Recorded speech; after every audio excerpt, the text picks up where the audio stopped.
The Right Honorable Anita Among, the Parliament of Uganda, Kampala. The Excise Duty Amendment Bill 2022.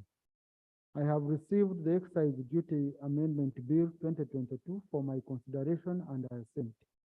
I, however, have reservations and concerns regarding the contents of the said bill. The reservations on the bill is on account of the following observations and concerns. 1.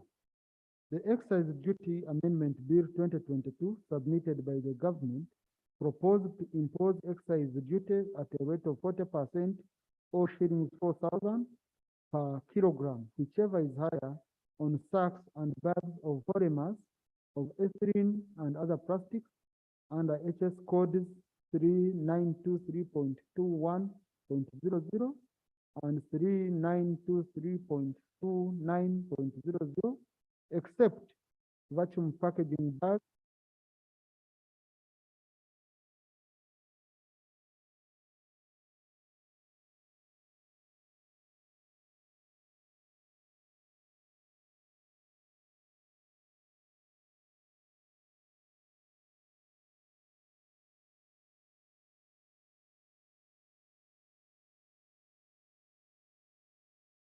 Amendment Act 2022, notably, A, to streamline the provisions for taxation of plastic products as provided for in the Excise Duty Amendment Act 2021, particularly with a view to ensuring that the targeting of the excise duty is refocused away from sensitive sectors that utilize elements of plastic, and also to address tax administration challenges associated with its implementation, and B, to incentivize owners of plastic recycling plants to enhance their efforts towards cleaning up of the environment.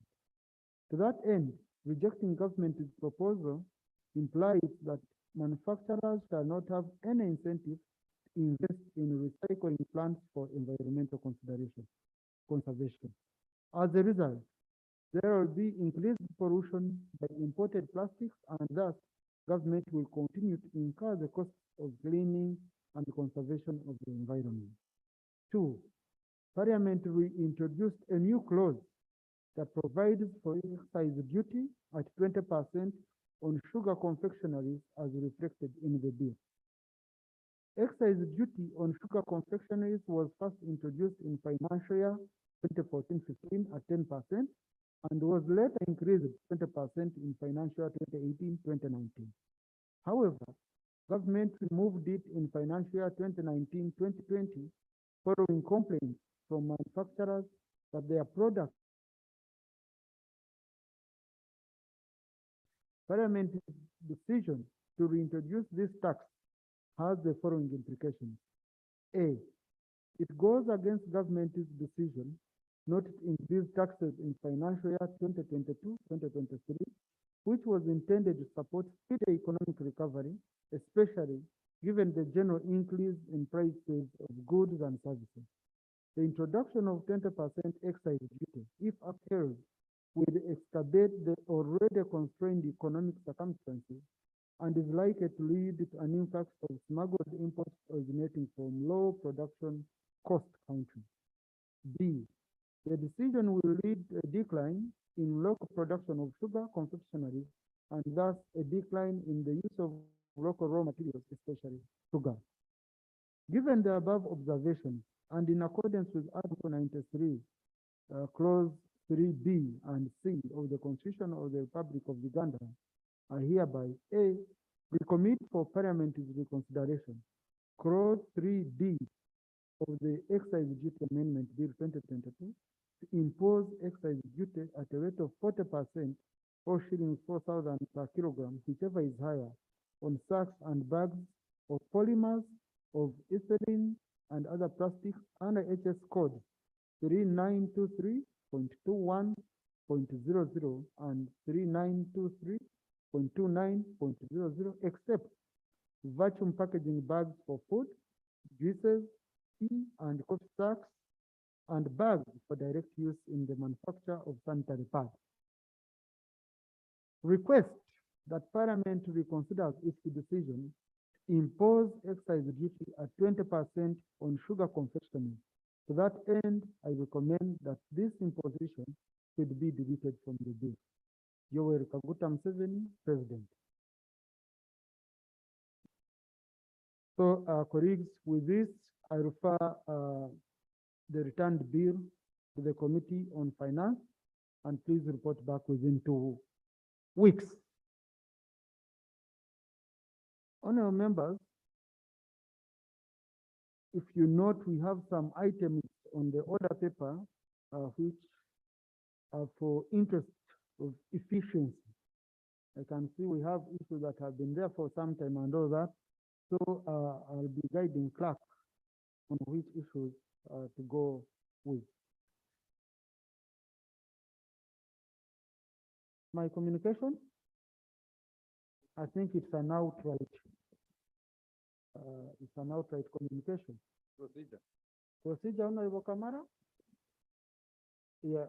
Thank you. No, Rob. Honorable. Procedure takes precedence. So, yeah. Thank you, Right Honorable Speaker, for accepting me with a procedure issue.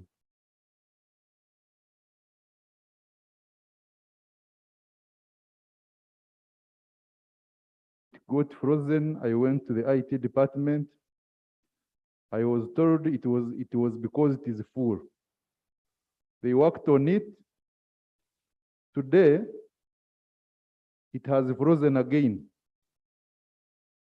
When I went to the IT department, they told me it is because the server is down and they have to reconfigure the server.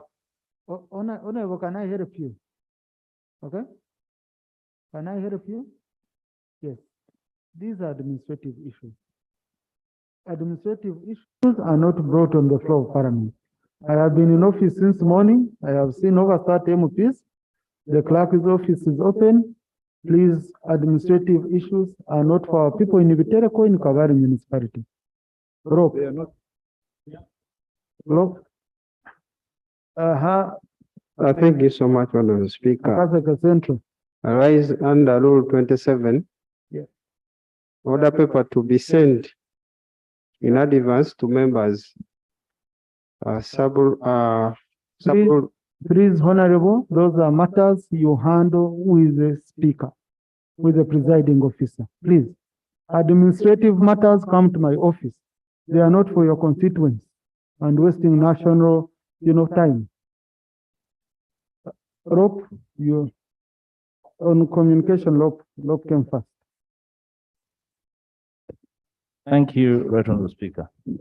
My concern with your communication relates to the returned excise duty bill by the President. First of all, for all intents and purposes, it was supposed to serve the intentions of this financial year's budget.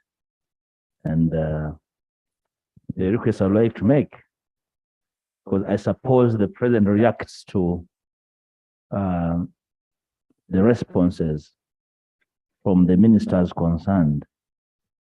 It's more than a month since we handled this business. You expect that the ministers would really debrief the President in earnest for Parliament, and of course people plan for taxes to plan better.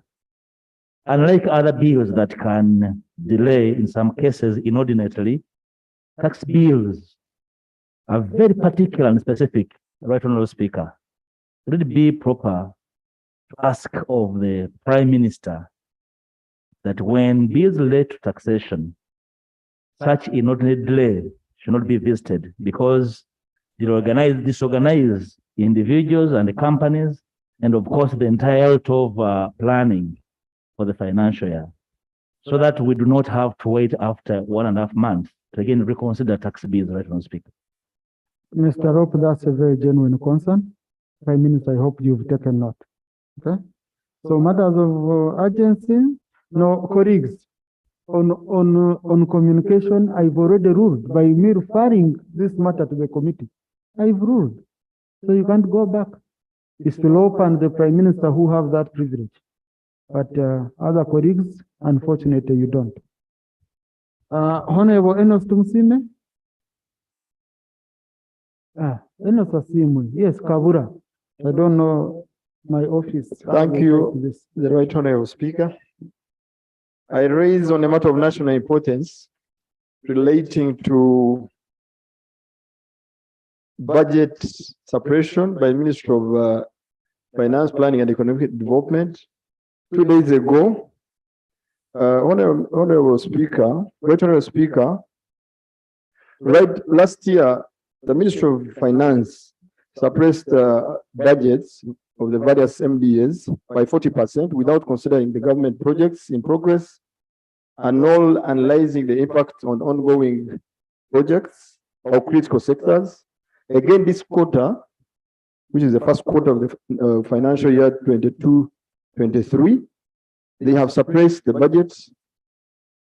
Actually, for some sectors, they've gotten like 5% of what they should have gotten in the first quarter without considerable without consideration of the critical sectors like roads and the health sector. I have specific concerns, Right Honorable, regarding the road sector specifically. I was making some renovations within my constituency on a road. The moment Ministry of Finance announced that they are suppressing the budget, the team on ground had to stop because clearly they had no resources to complete the road. Your prayers, Honorable? My prayers. Before I get to my prayers, Right Honorable Speaker. Honorable, we don't have much time. Prayers. Okay. My prayer, first of all, is Ministry of Finance to give us a comprehensive report on the impact of the first budget interventions. That's number one. Number two, Ministry of Finance to review their interventions with a view of resolving a crisis in the critical sectors, specifically the road and the health sector, because of their interventions. Ministry of Finance should also brief Parliament in the future. I request that the Ministry of Finance should always brief us before these interventions, because at times they have a direct impact on our constituents and constituencies, and without us knowing what the purpose or the target, we end up not having what to explain to our constituents. Those are my prayers, Right Honorable Speaker. Thank you so much. Thank you. Honorable, your concern is very clear and it's urgent. Because you've talked of the road, they were working on, they've stopped and what. But your prayers asking for long-term solutions. When you talk of comprehensive, now it becomes different. So questions of urgent nature, they should be where in the prayers you need answers of an urgent nature, immediate answers. Okay? So colleagues, I think we need to have this right. So that because here the minister can easily escape. Honorable Minister, I also have Honorable Minister before you come in. Wait, Honorable Sewungu. North had raised the same on road releases of the road fund for quarter one of financial 2022-2023. The Attorney General gave guidance here in the last session in regard to the road fund from the motion which had been raised by that they are going to actualize the road fund. And as the presiding officer, I know in the months of August and September, I'm going to be handling very many issues to do with road because it's going to be raining. We usually anticipate. So, Honorable Minister, that would mean these roads would need to be worked on in the first quarter so that we reduce in the complaints. So, Honorable Minister. Okay. Thank you for indulgence. Honorable Speaker, from the Honorable from Kabula, there's another issue on budgeting that I would seek for your guidance. At the time, I will produce evidence. I have received a number of letters written by the clerk of parliament, certain entities of government, with report functions. Honorable Song, let me first help colleagues. Colleagues, if you have not come to office to register for a matter of national importance, just don't send me cheats here. Okay? Yes. Because that's what others do. Now you wait here. I've been in office since 8 You a.m. are right. Please, if you have not. And then, those ones, I guided you. I guided each one of you what to do. Now, okay? By our rules of procedure, the Prime Minister will give us time for oral questions right away. So you wait until that time of the Prime Minister, I'll give you a chance. But please don't send me checks here for matters of national importance. Otherwise, I'll be reading that I've rejected the cheat from Honorable Tayebwa. The next one was from Honorable Mpuga. When I start naming you. Yes, So, Honorable Speaker, I was raising an issue where you are going to seek your guidance and the minister. Of recent, I've got a number of letters, Honorable Speaker, sent to me, and I will give you evidence at an opportune time, where we have got situations in the previous budgeting, clerk of parliament writing to entities with their votes. Let me be specific right now, Speaker, member of Committee of Education, and the National Council of Sports. He wrote to them, putting ring fencing their budget before anything is carried out, even when their budget is not realized. However, there is no copy served to the Accountant General and the PSST or the ministers. So the guidance I'm seeking is to find out from you, Honorable Speaker, is that correct under the Financial Institutions Act that an entity's budget can be Public Finance Institutions Act? Public Finance Management Act, that a budget, a vote can be ring-fenced, and the letter comes from the clerk of parliament. Let me tell you, Honorable Speaker, when you go to National Council of Sports, we gave that council good money. Honorable Sawungu, you were guiding. I'm But seeking, now, so, Honorable Speaker, I'm seeking for that guidance Yes. from you, Honorable Speaker. thank you. Because what we are seeing, budgets are given letters, giving them ring fencing their budgets. Yeah. Yet that's the work of the accounting officer. Thank you, Thank you, Honorable Honorable. Speaker. Thank you, Honorable Sawungu. But I will produce those letters to Honorable Speaker. Now you've made my work easy. You want me to guide when I haven't seen letters.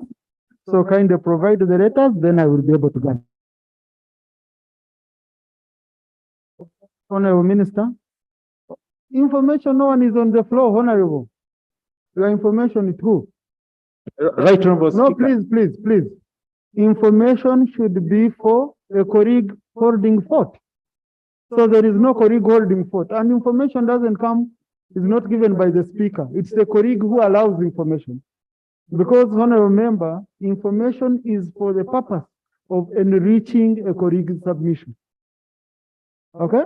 So read our rules of procedure very well. You'll get all this. Honorable Minister. Thank you, Right Honorable Speaker. Right Honorable Speaker, I would like to respond to Honorable Enos Asime's question. Colleagues, we have free seating, as you can sit in. We have free seating. As follows. Number one, Mr. Speaker and honorable colleagues, we have not suppressed any budget for this financial year. What we've done, we've released 19% of the total approved budget under items of recurrent. We have not released any funding under development budget, and the reasons are two. Number one, we manage cash flows. We release what we receive. Number two, Mr. Speaker and colleagues, you are aware that Bank of Uganda released the monetary policy statement, and we are required on the fiscal side to do the same. And what this means, we are cautious about the monies we release to the economy for spending. Mr. Speaker, Honorable Sewungu referred some letters No, it was for me to guide. was for you? Don't touch my issue, Honorable Minister. Okay, thank you Yes. so much for your Thank you. guidance, Right Honorable. Committee on Finance, please get interested in this matter and keep looking at it. Honorable Kabeko James.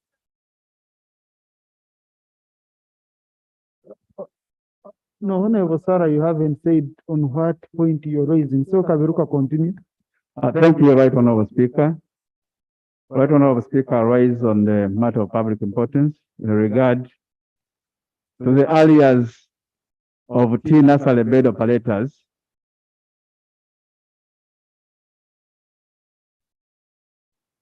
Right Honorable Speaker, I want to thank you because you guided this parliament and we passed a budget where these areas had been captured of 12, amounting to 12 billion. Right Honorable Speaker, the creditors that seek help in this parliament supplied government between 2014 and 2016. And since then, they went to court. The president of Uganda intervened and ordered for outside court settlement. And a consent judgment was signed on 8th January 2021 between government of Uganda represented by the Attorney General and NADS, Executive Director NADS, and the petitioners. Right Honorable Speaker, these farmers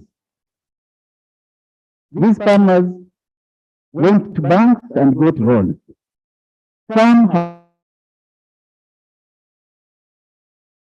but this parliament allocated money amounting to 12 billion to NADS to clear areas. And Right Honorable, the president guided in April that agencies and ministries should prioritize the areas. The PSSP the other day addressed the whole country, saying that he has given 661 billion to clear all areas by the ministries and agencies. I am seeking your guidance, Mr. Speaker. Why?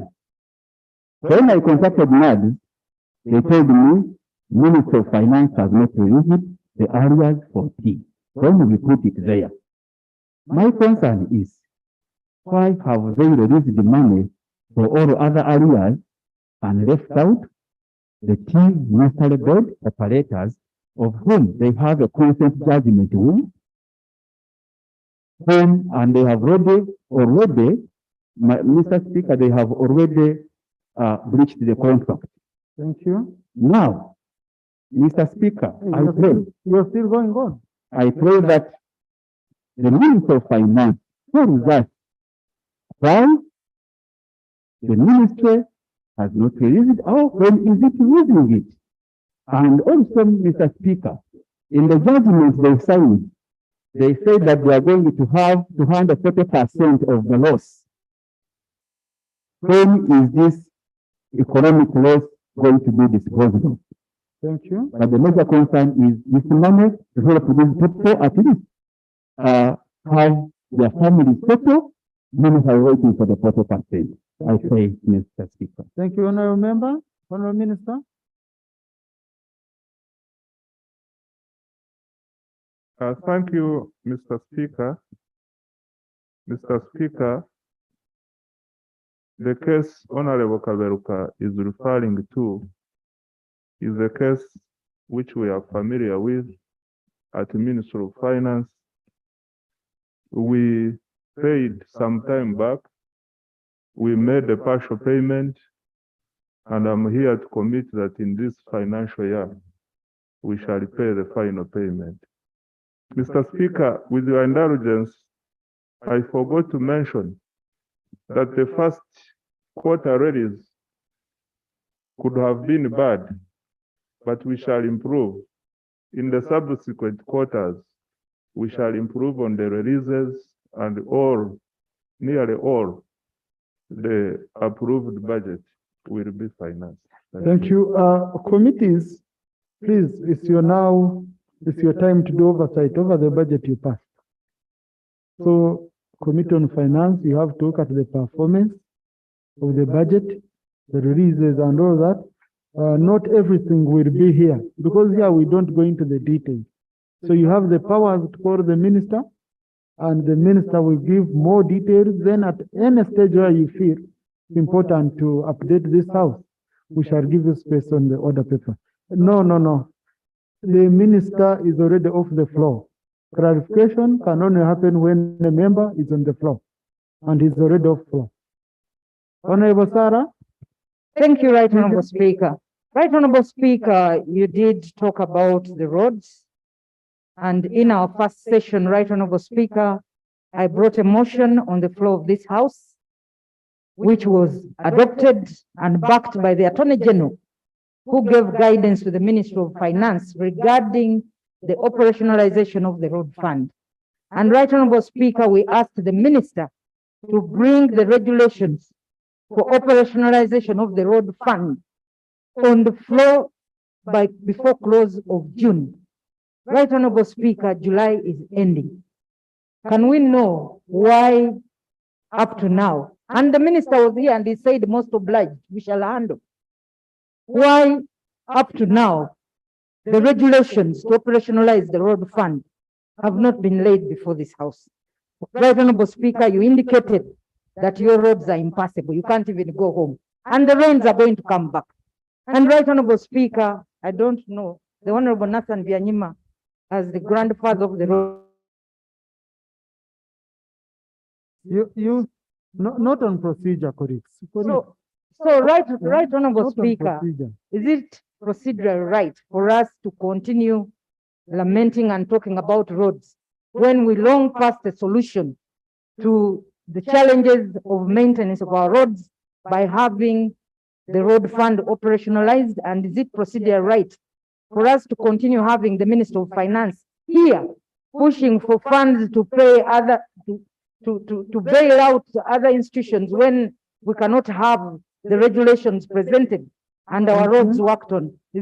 Are we proceeding right? Thank Right, you. Honorable Speaker. Before I rule on that, if I guide on that, Honorable Sarah, let me allow Honorable Samuel Opio, because he had the same matter and he came to my office at 8 a.m. So it's important the member raises this issue, then we shall guide to them. Thank you. Right Honorable Speaker, the matter is related to the low release of funds again to the road sector. This week on the 19th of July, a circular was issued by the Road Fund to all the administrative units in this country, copied to the members of parliament. In this circular, what was clearly stated was that there will be no releases of funds for maintenance of roads in the town councils and the sub-counties. So they have received 0 releases. And Right Honorable Speaker, we have more than 2,000 sub-counties in this country. These are the community access roads. These are actually the parish development roads.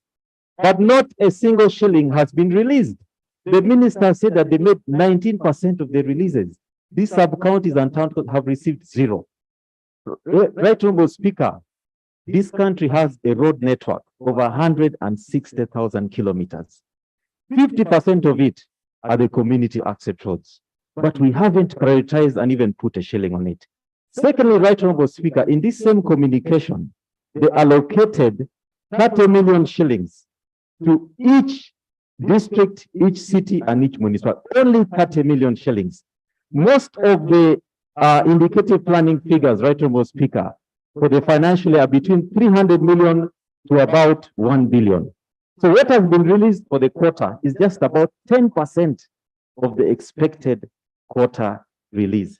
Right Honorable Speaker, my prayers are that, one, we have funds released this quarter for these sub-counties and the town council. Because, Right Honorable Speaker, when we fail to maintain the community access roads, they come to us, the members of parliament. When we fail to provide services the members of parliament become the service providers. Lastly, Right Honorable Speaker, we're also asking for increased releases or budgets for the district and urban roads. We have 20,000 kilometers of national roads with 2.67 trillion, but you have about 140,000 kilometers of roads with only 487 billion. We should double this and have it at least as a minimum of 1 trillion in the next financial year. But for now, let's have releases of funds for those roads. Thank you. Thank you. Thank you, Honorable Korik. Honorable Byanyima, you wanted to say something about the road fund? Yes, thank you, Mr. Speaker. When we are here in this floor, the parliament pronounced itself about the road fund. We agreed, but the Minister of Finance went ahead to write a letter, which is dated 12th, replying the ED of road fund, that the issue of authorization of Uganda road fund is not there. It says the ministry is preparing a cabinet memorandum, seek further giving.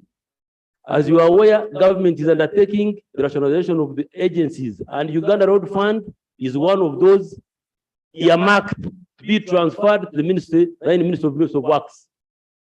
And I can say, when you say that we should respect each other, really, at my age, I had a committee of 9 members. We went through this, the rationalization of agencies.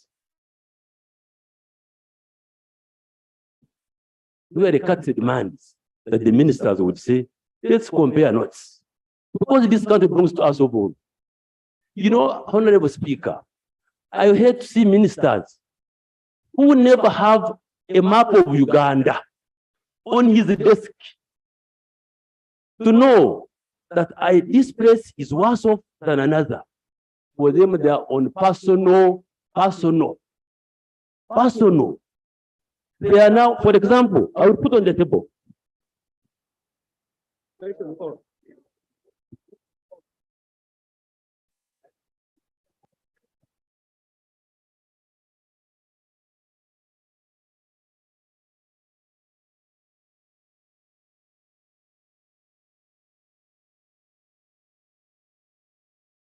Honorable Speaker and members, it took us a bit of time to come from the Ministry of Works as a minister in charge of works.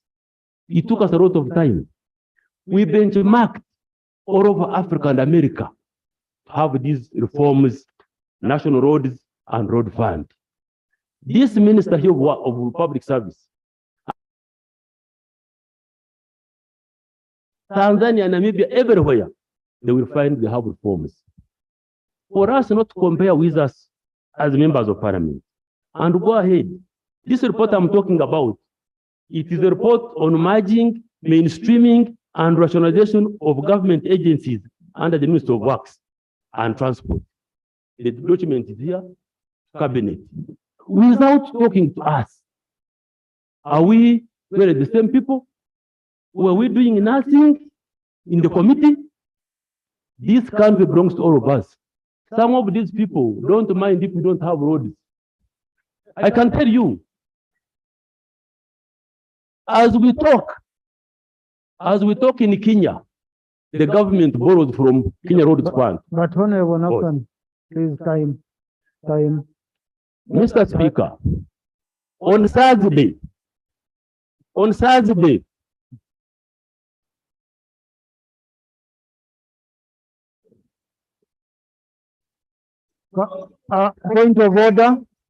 point of order. Thank you very much, Right Honorable Speaker. And I want to thank colleagues who made the rules of this House and included a rule on point of order. I listened to my long-term friend and Honorable Nathan Byanyima, who has made a lot of allegations and is not substantiating. The first allegation was that in the president's cabinet, there are ministers who do not have the map of Uganda, insinuating that they don't know what is around. He did not substantiate. He did not substantiate. I belong to cabinet. I would like to know a minister who does not know what is happening in Uganda. Secondly, the second allegation he has made is that there are ministers who do not care, who do not care please. for this country. He did like this. There are ministers here who do not care for the country. They are selfish, they don't care. My point of order, therefore, is that whether the Honorable Nathan Byanyima, a long-standing member of parliament, is in order to make a... Thank you. Thank you, Honorable Minister. Colleagues, when we are conducting business here, it's not a matter of who has won, who has lost, but being sensitive to each other. Being sensitive to each other, avoiding blanket judgment, and also with mixed issues. Now, Honorable Nathan, I gave you enough time, which I no longer have, and my problem is you mixed issues. The issue of road fund is very critical. When you mix in issues of merger, then they confuse it. Because with merger, whatever happens, they will report here. Okay? They are going to report here. So I don't want to now be diverted to a merger, and yet we have the issue of road fund, which is very, very critical. The one of merger, we are watching it, and we shall ensure we follow up. Mr. Speaker, you convened the meeting in your office with Honorable Mururu Mukasa. We agreed it was Thursday that he would come here to this parliament and update us about the progress. The merger and mainstreaming with road fund and the union or whatever, they are the same. They are behind, working hard to bring something here when we would have compared notes. I respect everybody here. I withdraw the issue of some of them are not selfish. But if they were genuine Ugandans, why don't we compare notes and move together?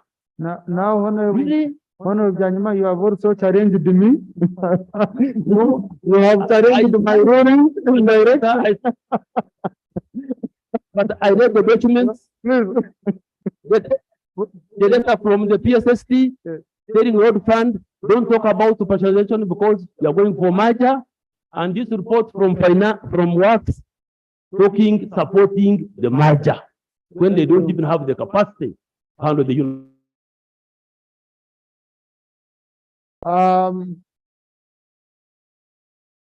Honorable colleagues, Honorable Minister, take your seat.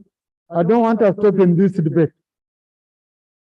Rule 220 of our rules of procedure require that a relevant minister or government must come here and give an action taken report on resolutions of parliament. When we passed the motion to do with the road fund, I remember you were the one chairing. And where we had contention, the minister requested that he needed to seek the guidance of the Attorney General. The Attorney General wrote a very clear letter and said the Constitution directs, mandates that this fund must be implemented. Clear. This was the ruling of it was the guidance of the Attorney General, and the minister came here and said, we are going to do it. Now, the minister is required to come in 2 weeks' time and bring an action taken report on this matter. Clerk, 2 weeks' time, put the minister on order paper. 2 weeks is not a short time. You will have juggled it in cabinet, and you give us an action taken report, which we shall discuss here. whether you have taken an action or whether you defied your own, because you're the ones who told us you're going to do it. Okay? We were urging, you committed that you're going to do it. Number two, Right Honorable Prime Minister, I think I don't want you to be tired. I don't want to tire you during the month of August and September. You are going to have a lot of questions here I can anticipate when I check through the answered. The questions that were coming around August, September, emergencies, roads all the time. Town councils and sub-counties have been given zero release for roads. Now, the roads to be motorable in August when it's raining, September, have to be worked on now in this quarter. So I urge you, you link with the Minister of Finance and the ministers responsible, you see how you handle this issue urgently. Urgently, because we are going to be in a crisis. Yeah. So, colleagues, we have to move. Time is not our best ally. Honorable Robin Arakojo.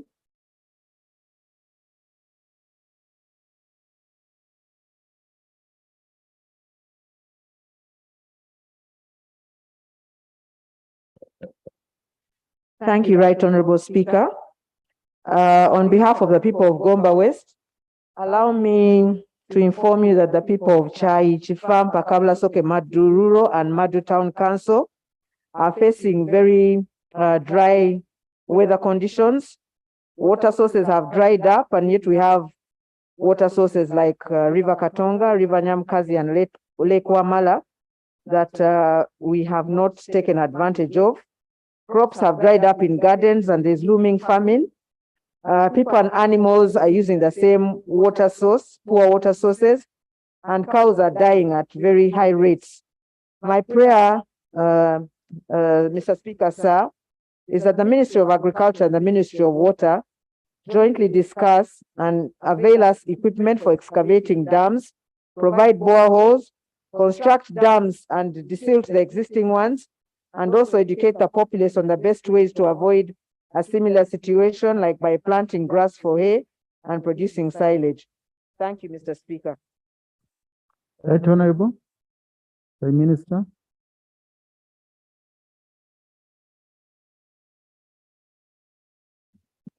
Right Honorable Speaker and colleagues, today we have been having a meeting involving the Minister of Water, Minister of Agriculture, and Minister of Finance. And we have been exactly doing what my sister wants us to do. Right Honorable Speaker, I promise that I will empower Minister of Water and Minister of Agriculture to bring here neither Gomba, but it goes up to Ruengo, up to Ampara. Right Honorable Speaker, the problem is bigger than my sister has said, and we are aware. Right Honorable, I'm giving this person order paper next Wednesday for the minister to bring a comprehensive statement to that issue. Honorable Seru Kenya? Yes, Honorable?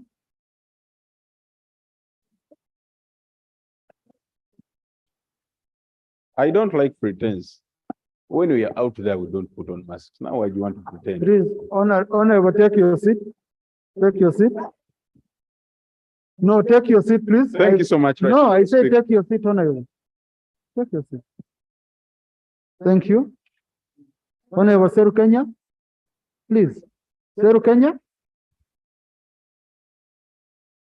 Colleagues, let me tell you this. The moment you start responding to people around you, you're getting matters which are off record onto record. Now, in future, when your son is reading the answer and reading your submission, we say, what was dad doing? The things are not coordinated. The matter was, how come he's responding 10 issues at once? I have warned you on this. Avoid responding to colleagues when they call on you, because you are on record, they are not on record. You make our answer scattered and look dirty. Honorable Seru Kenya. For record purposes, I'm David Serukenya, Area MP Machinde Savagabo. Right Honorable Speaker, recently, my people in Busabala were left homeless, whereby their houses were broken down under the instructions of Area RDC. And I want to bring it to your attention that there is still a move to chase people from their land in Machinde Savagabo, which is very painful. Right Honorable Speaker, we all know that our nation has been hit by droughts, and again we are going through crisis, and I know the office of Prime Minister is fatigued with people who need help, like in Karamoja. My humble prayer, one, is to halt the act of chasing people from their land, and they are chasing people, let it be non-segregative, and let them not discriminate, because they are targeting the poor and leaving the rich. You'll find one area they are planting rice, another area they are slashing it. So that's my humble prayer. Thank you. Honorable, your item is related to the item 7F on the order paper, where the minister is coming to give a comprehensive answer. So this one, clerk, ensure it's captured so that you handle. Honorable, raise your procedure matter. Thank you so much, Right Honorable Speaker. Right Honorable Speaker, on the 14th of July 2022, while we're discussing here about Nakawa Naguland saga, the committee found out that International Virginia something company did not exist. And you promised that No, a Hansard cannot have something. Please. International If you Virginia, don't know, you don't know. International Virginia, Right Honorable Speaker. And you promised the House that you would consult the President and give feedback on the same. Yes. Wouldn't it be procedure, right Honorable Speaker, to let the House to update us whether really International Virginia exists, Honorable member, was granted land by the President as purported by the Minister and in her letter? the process of consulting the President. I will update the House. Honorable Arero Tom, Aza.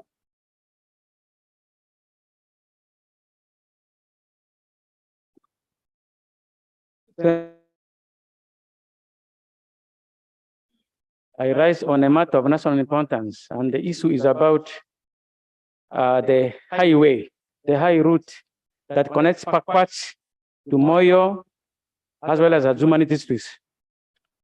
Mr. Speaker, the highway route that connects Pakwach district through Madiokolo, Obongi, and Azumani districts, as well as up to Panjala in Tufele sub-county in Mo district, has become completely cut off at a place called Balala in Laropi Town Council around Amua Bridge as a result of heavy downpour, heavy rainfall, thereby rendering the road slippery and impassable.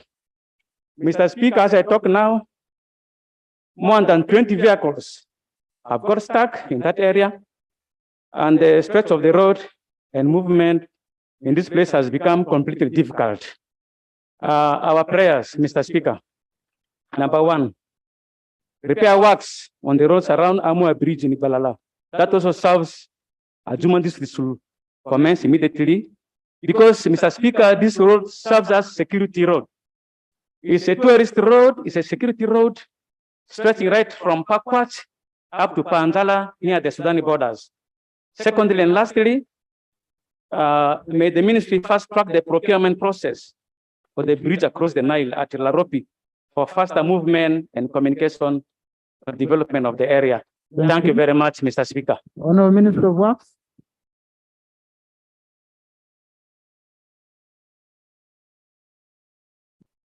Mr. Speaker, unfortunately, my colleague had not shared this with me. I wouldn't want to give an off-the-cuff answer here, but permit me, Mr. Speaker and honorable colleagues, to go and check what's going on and direct action, particularly to make, first of all, the road passable as we consider detailed work on the road, but I will report to this house what we have done. Thank you. Immediately. No, you see, ministers, everything, if you are to report to this house, you will clog our order paper. That's why we have issues that never end. Okay? This is a very honorable minister, or a meeting for the MPs affected by that road. And you update them, you can even go and visit. And when they are not satisfied, otherwise I want us to reduce on issues of reporting back here, where we clog the order paper and we miss out on important items from members. I want that motion. Yes. Honorable Minister Chan. Let me finish your colleague.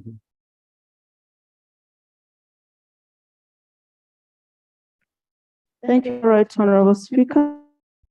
I almost lost hope because I registered my matter of national importance on the 18th and up to date. Thank you so much for giving me the opportunity. Right Honorable Speaker, I want to bring to the attention of the House on a matter of national importance about cold blood killings along the borders of the national park. Petition for on the faithful day of 11th July 2022, four of our young men were killed along the borders of the park by the name of Ojok Godio, Ojok Geoffrey, Komakechi Richard, Ochaya Bosco.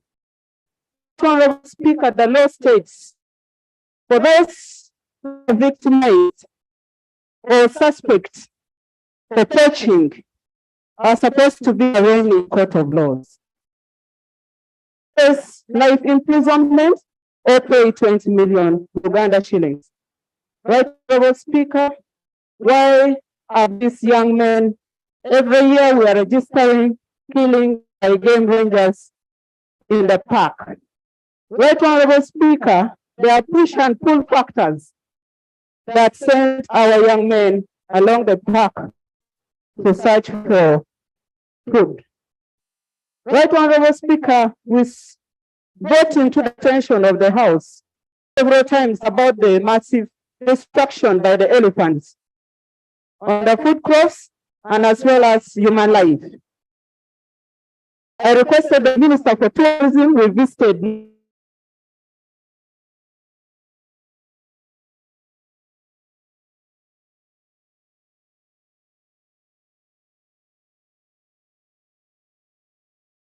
every day we register massive destruction. There is a looming prices of food, shortage of food because of the long drought that we are facing. My prayers, these rangers who are always killing people. Honorable, you can lower your microphone a little bit. Just lower it a little bit, yes.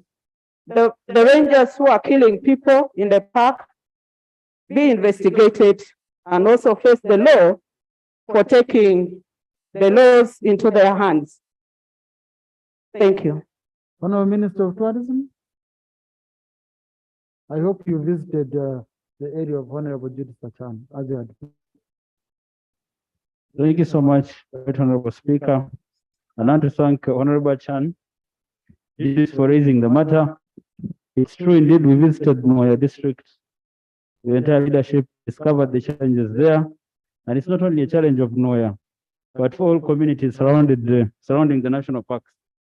And of course, we've brought a budget before this House on what we need to do to put this issue to end. And that is fencing most of the protected areas. Luckily in Noya, we have done some electric fencing, but not for the entire place. So this financial year, we shall be extending the fence by a few more kilometers, but not covering the entire fence. So hopefully those areas, we shall extend the fence focusing on those areas. But it's an important concern for all of us that we fund this project and we put this matter to rest. On the issue of the killings, Right Honorable Speaker, and I'm going to engage with her, investigate this matter. But of course, killing is bad. No ranger is allowed to kill anyone. Anyone gotten poaching in the park is supposed to the court process and duly charged. So we shall investigate the matter and put it to rest with my colleague. Thank you. Honorable Watkins.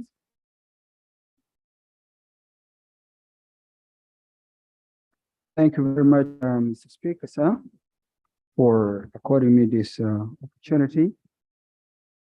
Mr. Speaker, this is in regard to your people that derive their livelihood from border trade.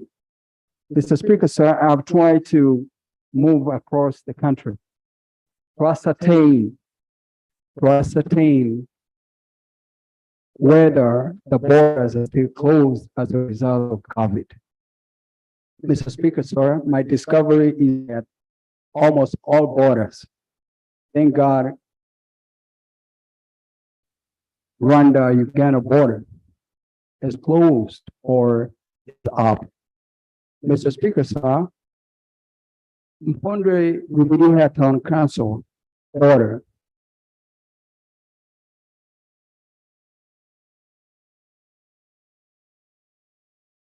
$50,000. That's the only source for income. 22,000 or 50,000. Mr. Speaker, sir, up to date, Mpondwe Rubiria border continues to be closed. And Mr. Speaker, the only source of livelihood is shut down without an alternative source of livelihood.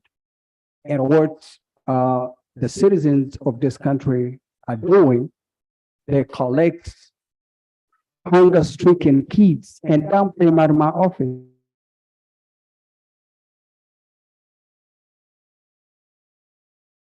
Government, specifically the Ministry of Trade and the Minister for Trade, commits of the Mpondwe Rubiria border as it has happened elsewhere. Thank you. And if you read that, Mr. Speaker, sir, the things, because that border has a fish market or fish trade. Mr. Speaker, sir, I've tried also to do some research, moved around markets across the country. It is sad, Mr. Speaker, that a fish that is allowed to be sold in other markets in this very country is prohibited or impounded in the same place. Prime Minister, you've been there, you've seen these hungry women crying before you. Madam Prime Minister, short term, I think you might have to explore the possibility of sending relief. Thank you to this community. Thank you very much. Thank you. Honorable Minister of Trade. The member specifically pointed that they need Mpondwe border market to be reopened. And you allow the sale of fish in the market. And Prime Minister was used as a witness.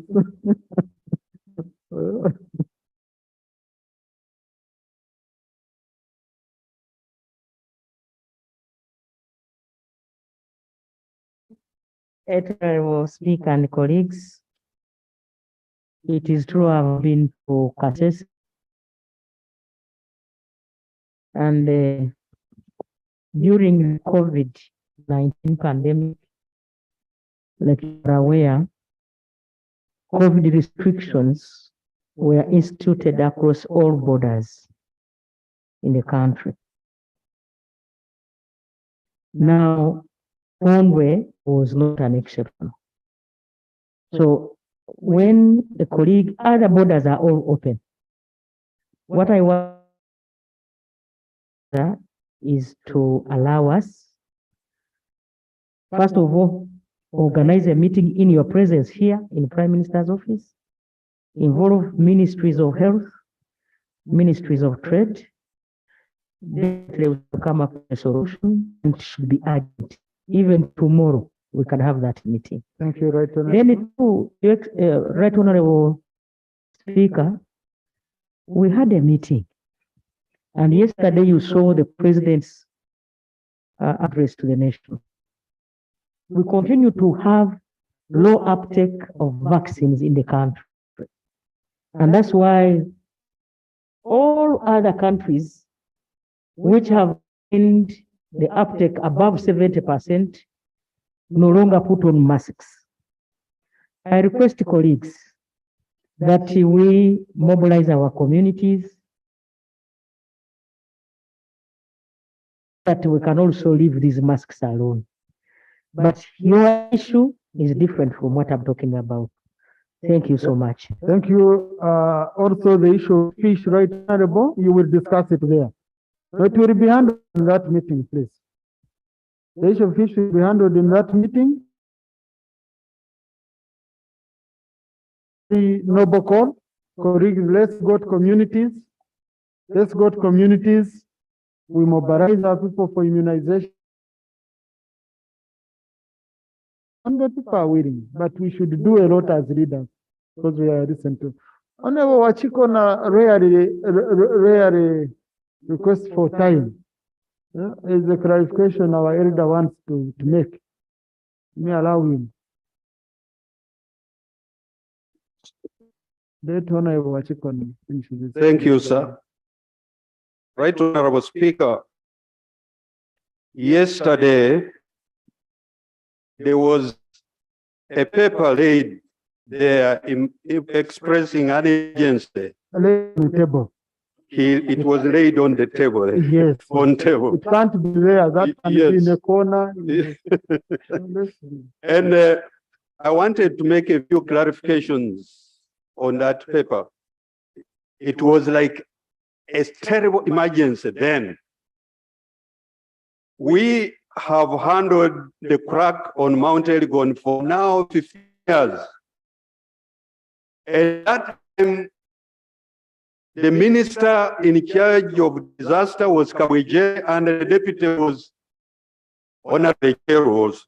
And you were Minister of State Trade or Industry? And I was minister in charge of Northern Uganda. Oh. And I became Minister of Trade later.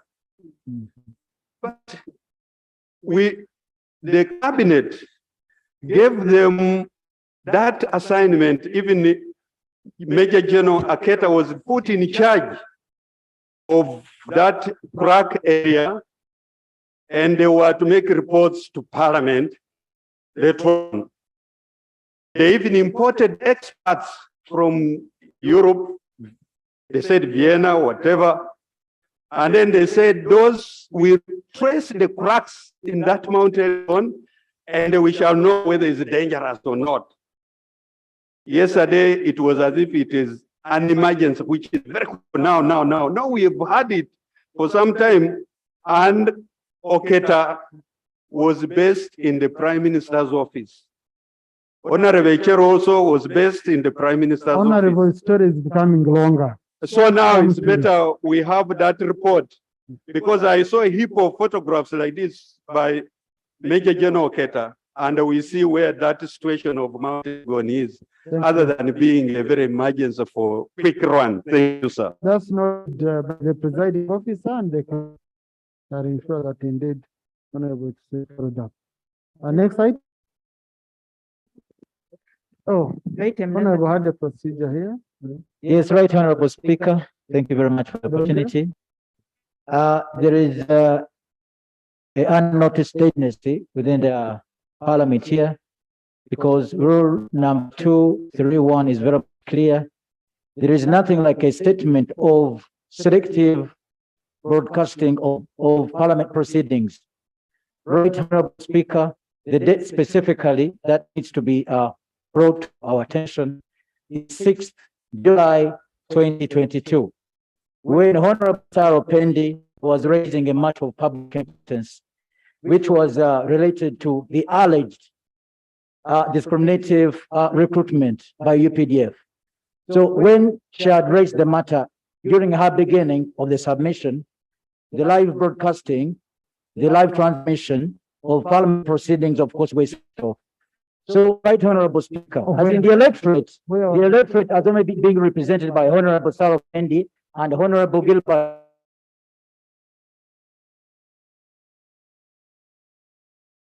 submissions of their legislatures.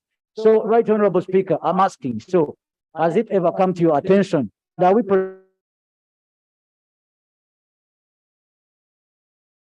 effectively. Thank you very much, Right Honorable Speaker. Thank you, Honorable. Colleagues, people are running from us. Huh? The world is watching us. When you're submitting, you need to be cautious what you submit, because in the future someone will refer to your submission. Now, I was here as a presiding officer. Did you expect me to go out and watch TV?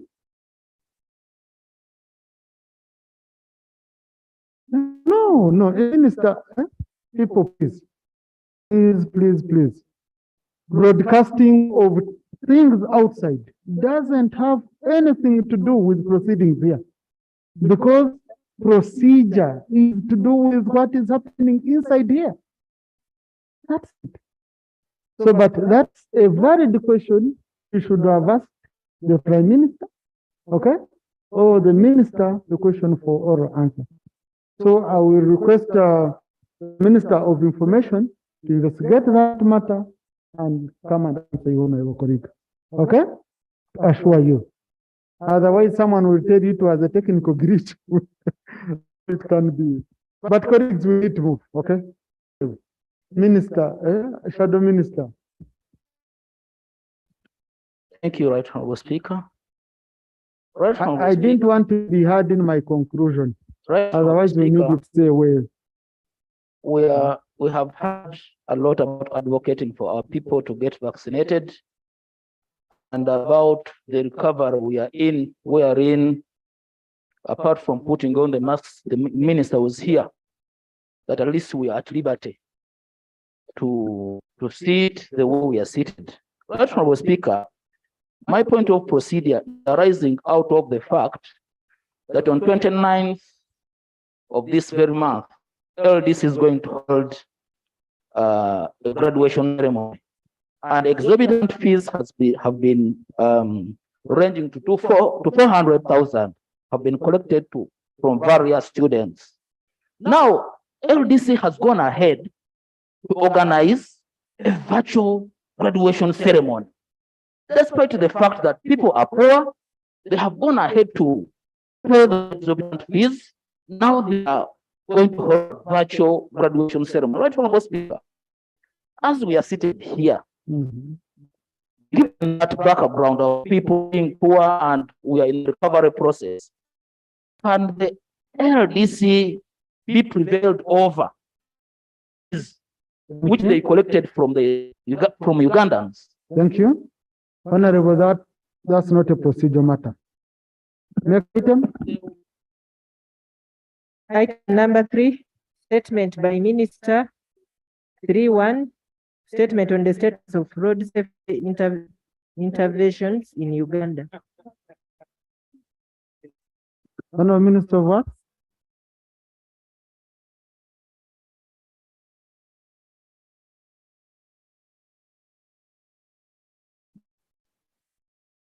Prime Minister, take note of the colleagues' issue during the time. Right, Honorable Speaker.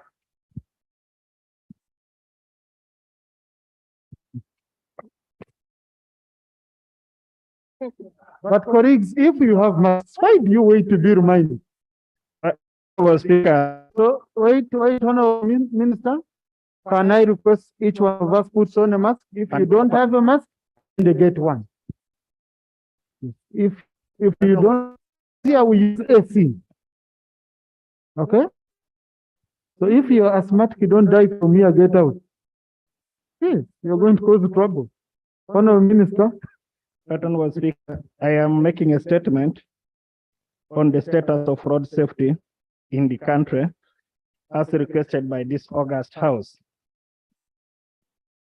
Mr. Speaker and colleagues, the statement is as follows. An efficient and integrated road transport infrastructure network is recognized as one of the key drivers of economic growth, constituting the largest component of the infrastructure, the transport sector. The overall road network has grown close to an estimated 160,000 kilometers, up from 7,000 900 kilometers, 90 meters. We are aware, Mr. Speaker, that population, according to UBOS in 19, is 41.6 million. That is in 2020. The vehicle fleet on our roads is also growing more rapidly, and particularly motorcycles, Mr. Speaker. Mobility, therefore, has increased in economic development and road network, and improved state of the infrastructure relatively across the entire country. Road transport, Mr. Speaker, employs a huge part of our productive population.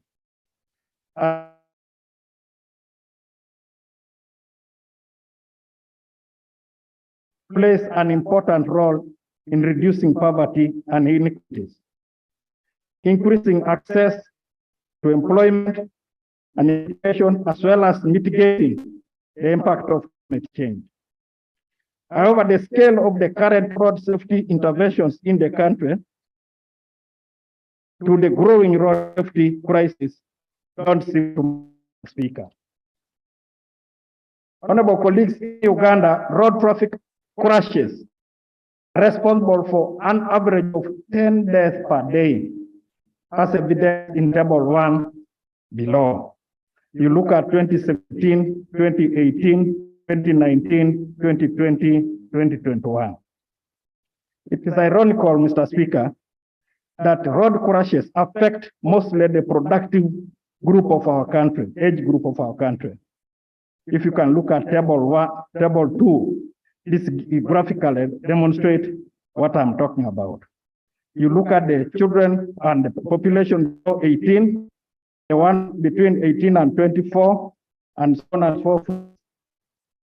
The majority of the people who die in road crashes, Mr. Speaker, are these vulnerable road users mainly. Those are the pedestrians, cyclists, motorcyclists, accounting to 71% of the deaths on these roads. If you look at the table, you look at the drivers who die, the motorcyclists, the pedal cyclists, passengers on motorcycle people, passengers on light omnibuses, passengers on medium omnibuses, passengers on heavy omnibuses. The numbers are very clear there.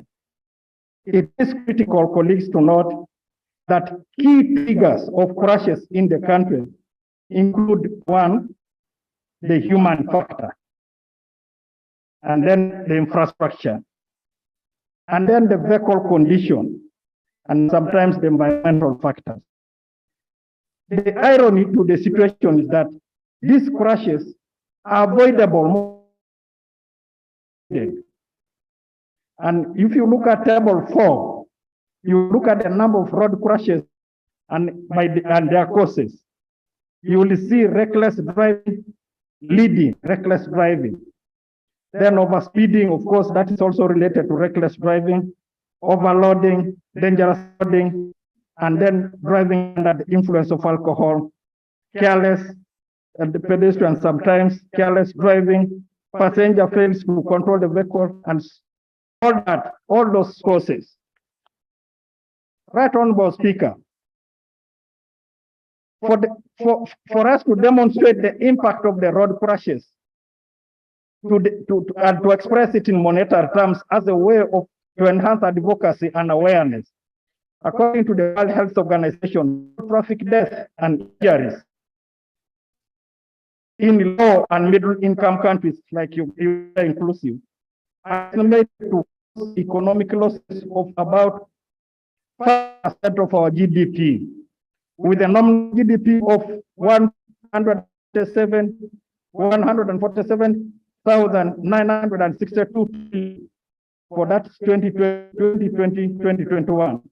The estimated losses to the economy translates to a maximum of about 7.3998 trillion. This is manifested in form of premature loss of lives, reduced quality of life, either temporarily or permanently, loss of income and output either permanently or through death, permanent or temporal disability through injury, remedial expenditure on medical care to victims, loss of livelihood by dependents, among others. Right, Honorable Speaker, as a country and indeed as Parliament, we cannot afford to continue witnessing these losses year in, year out, and we therefore need to make interventions. For example, the 13th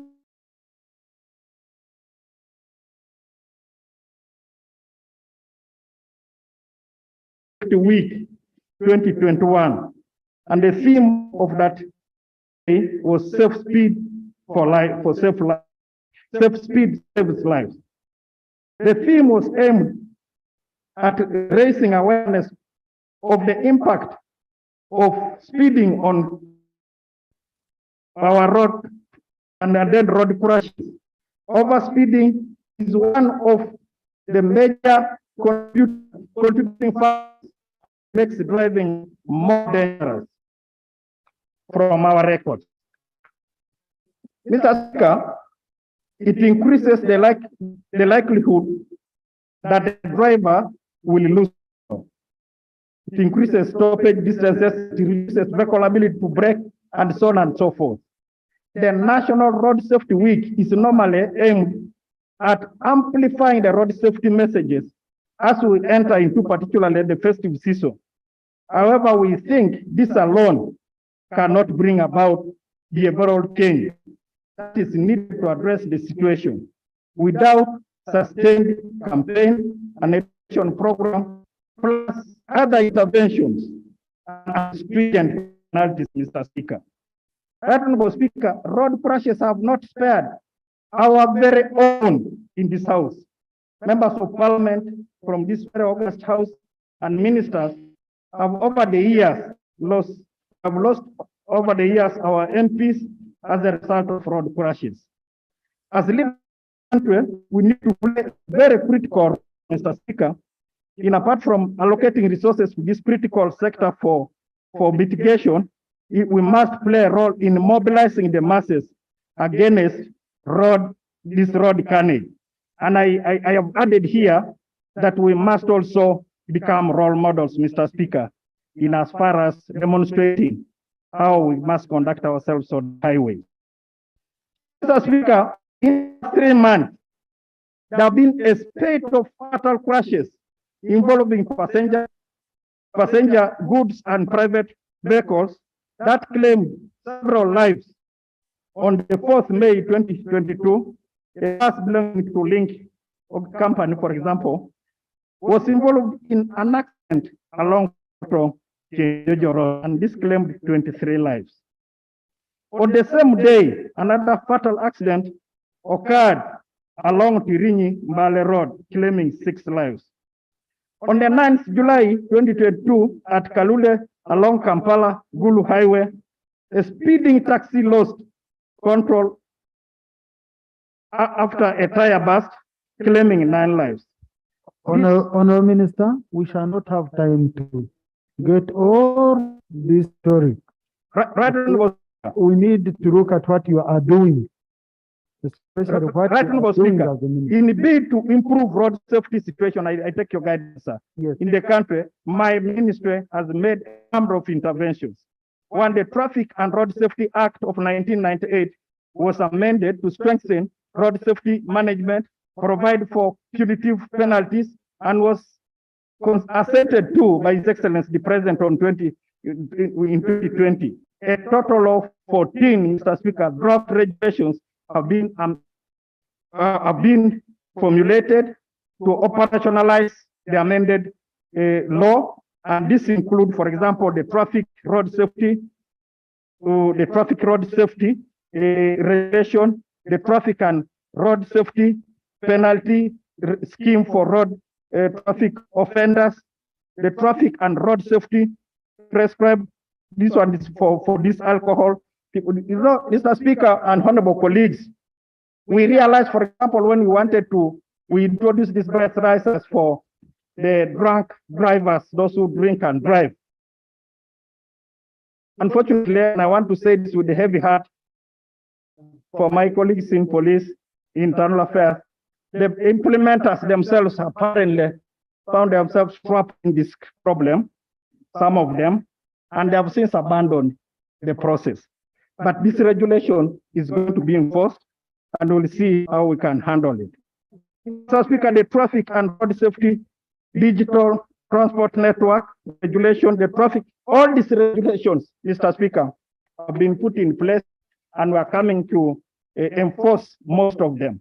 There have been areas where people are asking us, why don't we introduce the speed governors on the tracks? Why don't we enforce these people in the, for example, the police who might be clearing our vehicles when they know they're in a dangerous mechanical condition? And we're looking at all those changes being where sometimes all these interventions have come to zero. Mr. Speaker, I thought I could say that, in a nutshell, as a ministry, Mr. Speaker, we are aware and we are conscious that the country and in this parliament want us to come with remedies that will settle to a great extent, minimize.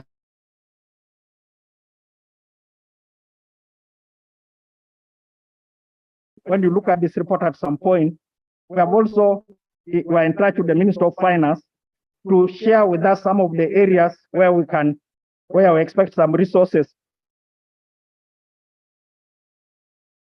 on areas, including the highway code and all those things.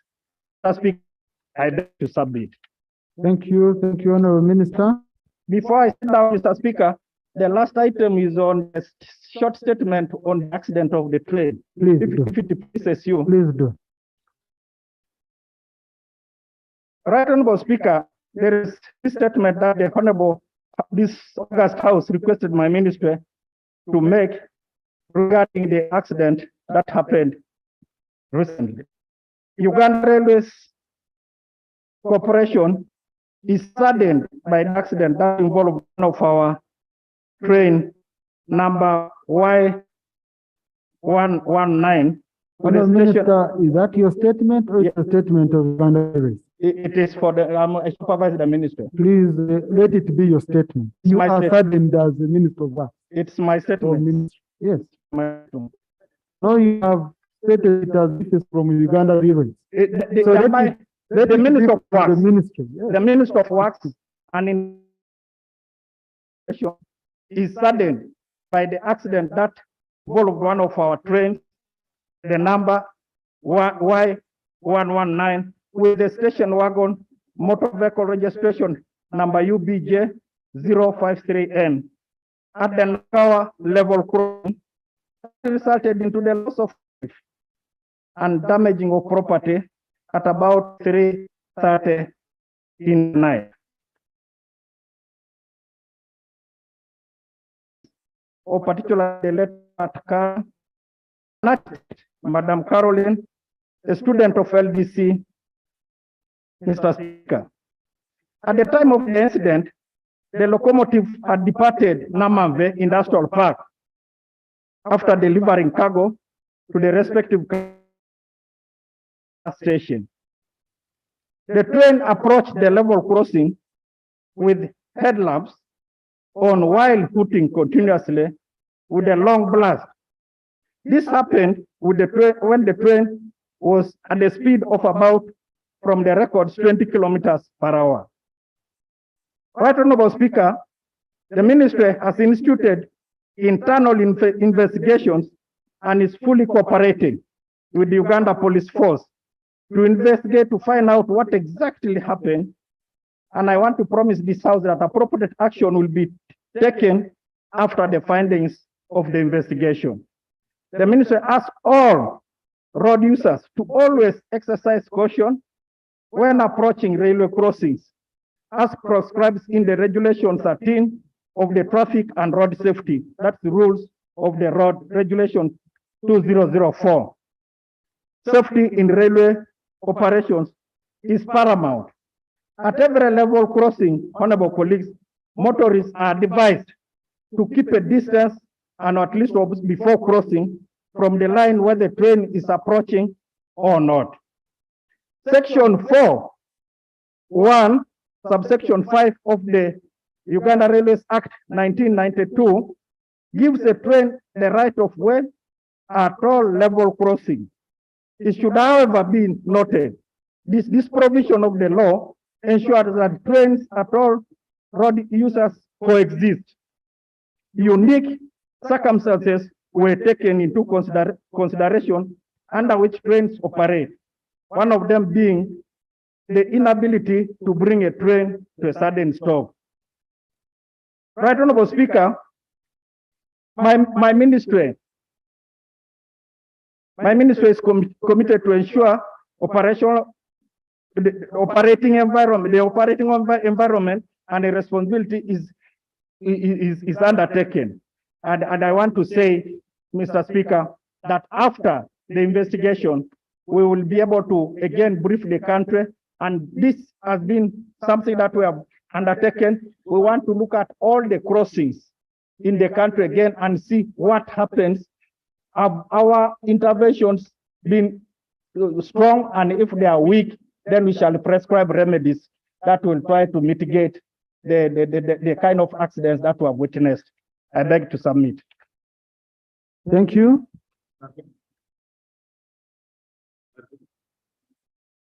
Colleagues, I will allow 10 minutes for this item. I'll start with Honorable Ruth. Joyce, sorry. Honorable Joyce for disabled. Thank you, Right Honorable Speaker. I want to thank the Minister for issuing a statement concerning the intervention on road safety.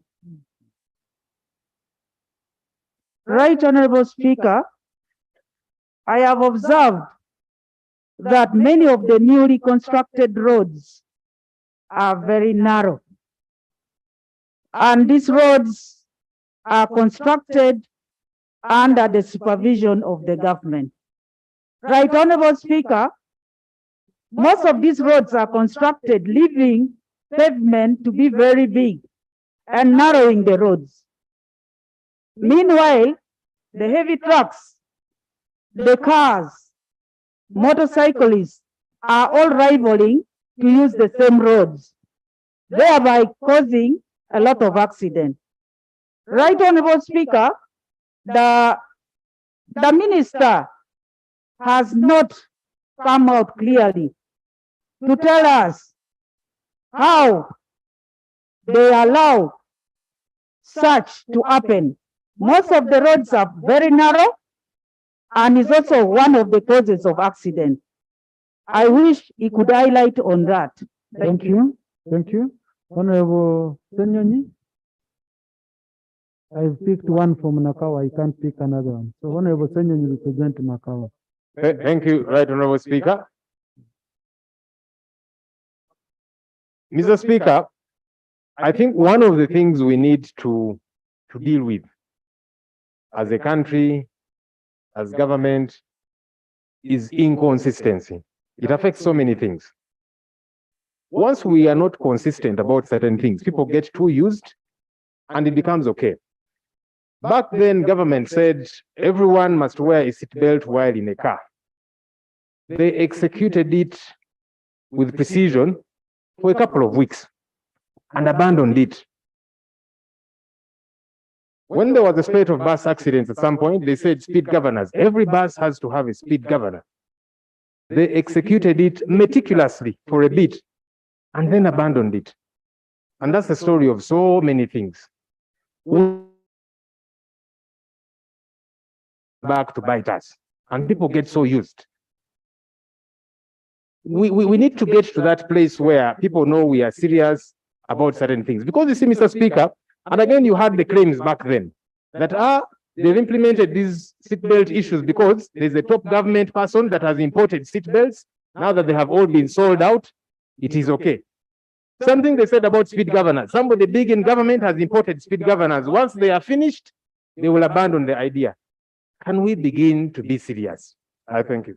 Thank you. Honorable Minister, Right Honorable Prime Minister, the colleagues I'm speaking. Hey.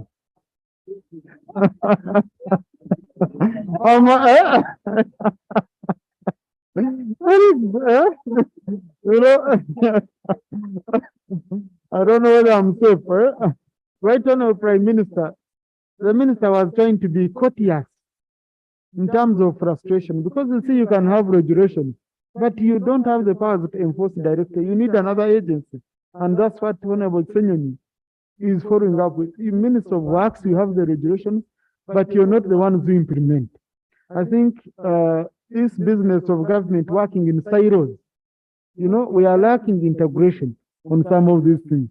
So, Right Honorable Prime Minister, you need to convene a meeting between Minister of Works and the Minister of Internal Affairs on implementation, because the minister here was also showing frustration like any of us here. I think it would be very important. Honorable Bigaro. Thank you so much, Honorable Speaker. Honorable Speaker, Colleagues, we have many issues where you will submit. Just yesterday, Honorable Speaker, a vehicle carrying 40 youths that went for a competition with youths from Yumbe to build relationship overturned in Terego. Our major issue in Terego is the fact that we cannot get the culverts, which we have really asked from Ministry of Works. We don't have road equipment. The roads are totally messed up. Honorable Speaker, sir, with due respect to you, can I know from the Right Honorable, from the Minister, of Works, why they have decided to keep the culverts behind the offices? Right Honorable Speaker, I decided to go behind the offices, and I got a lot of culverts there, and they don't want to give these culverts, yet people are dying. 3 of my youth lost their legs, 5 are admitted, they are unconscious, and the rest are still languishing in the hospitals. Can we know why as therefore design? Thank you. Thank you. Honorable Gilbert Oranya. Colleagues, we have very many issues where I repeat you. Chair, no, we have, you see, I don't have where to buy time. Which one of you here? So, Honorable Gilbert Oranya. Thank you, Right Honorable Speaker. Right Honorable Speaker, I would like to appreciate Honorable Minister for his statement. But Right Honorable Speaker, the statement of the Honorable Minister, most of it shows a long-term interventions. If you look at down where he is asking and tagging huge amount of money on other interventions. Right Honorable Speaker, what we need now is the accident. I would like to seek clarification from you, Honorable Minister. If you look at most of the big roads, for example, Gulu Highway, in the middle of the road, you find big holes just in the middle of the road. And many vehicles move on reaching the hole, especially at night, vehicle gets accident. What is your office doing in order to fill those big holes? I am very sure you are aware of what is going on. 2, as far as putting arms is concerned on the road, when you are putting arms, you need to explain clearly the criteria of putting arms. Right Honorable Speaker, there are other roads that does not require arms, but we find very huge arms along the road, and a driver who has driven for a long distance without knowing how that road is, automatically will crash and cause accidents. And finally, thank you, Honorable colleague. Finally, Right Honorable Speaker, the office of the minister need to work on the lorries that are ever parked in the middle of the road. If you are driving along Gulu Highway, you find lorries carrying sugarcane, lorries that are spoiled, they are just parked in the middle of the road. Thank you, Honorable. I'm referring it to the Committee on Physical Infrastructure. In 2 weeks, study it, report back. We have a comprehensive debate, a 4-hour debate, so that each one of you. Otherwise, the order paper is not going to be, if we are to continue this. So next item. Item number 3.2, statement by Minister on interventions to eradicate malaria in Uganda by 2030. Yes, this statement, the minister is coming in later. So let's go to, please do item number 6. I want it done quickly. You got Prime Minister's time. Item number 6, motion seeking leave of the House to introduce a private member's bill entitled the Marriage Bill. Honorable Saro Pendi, the mover.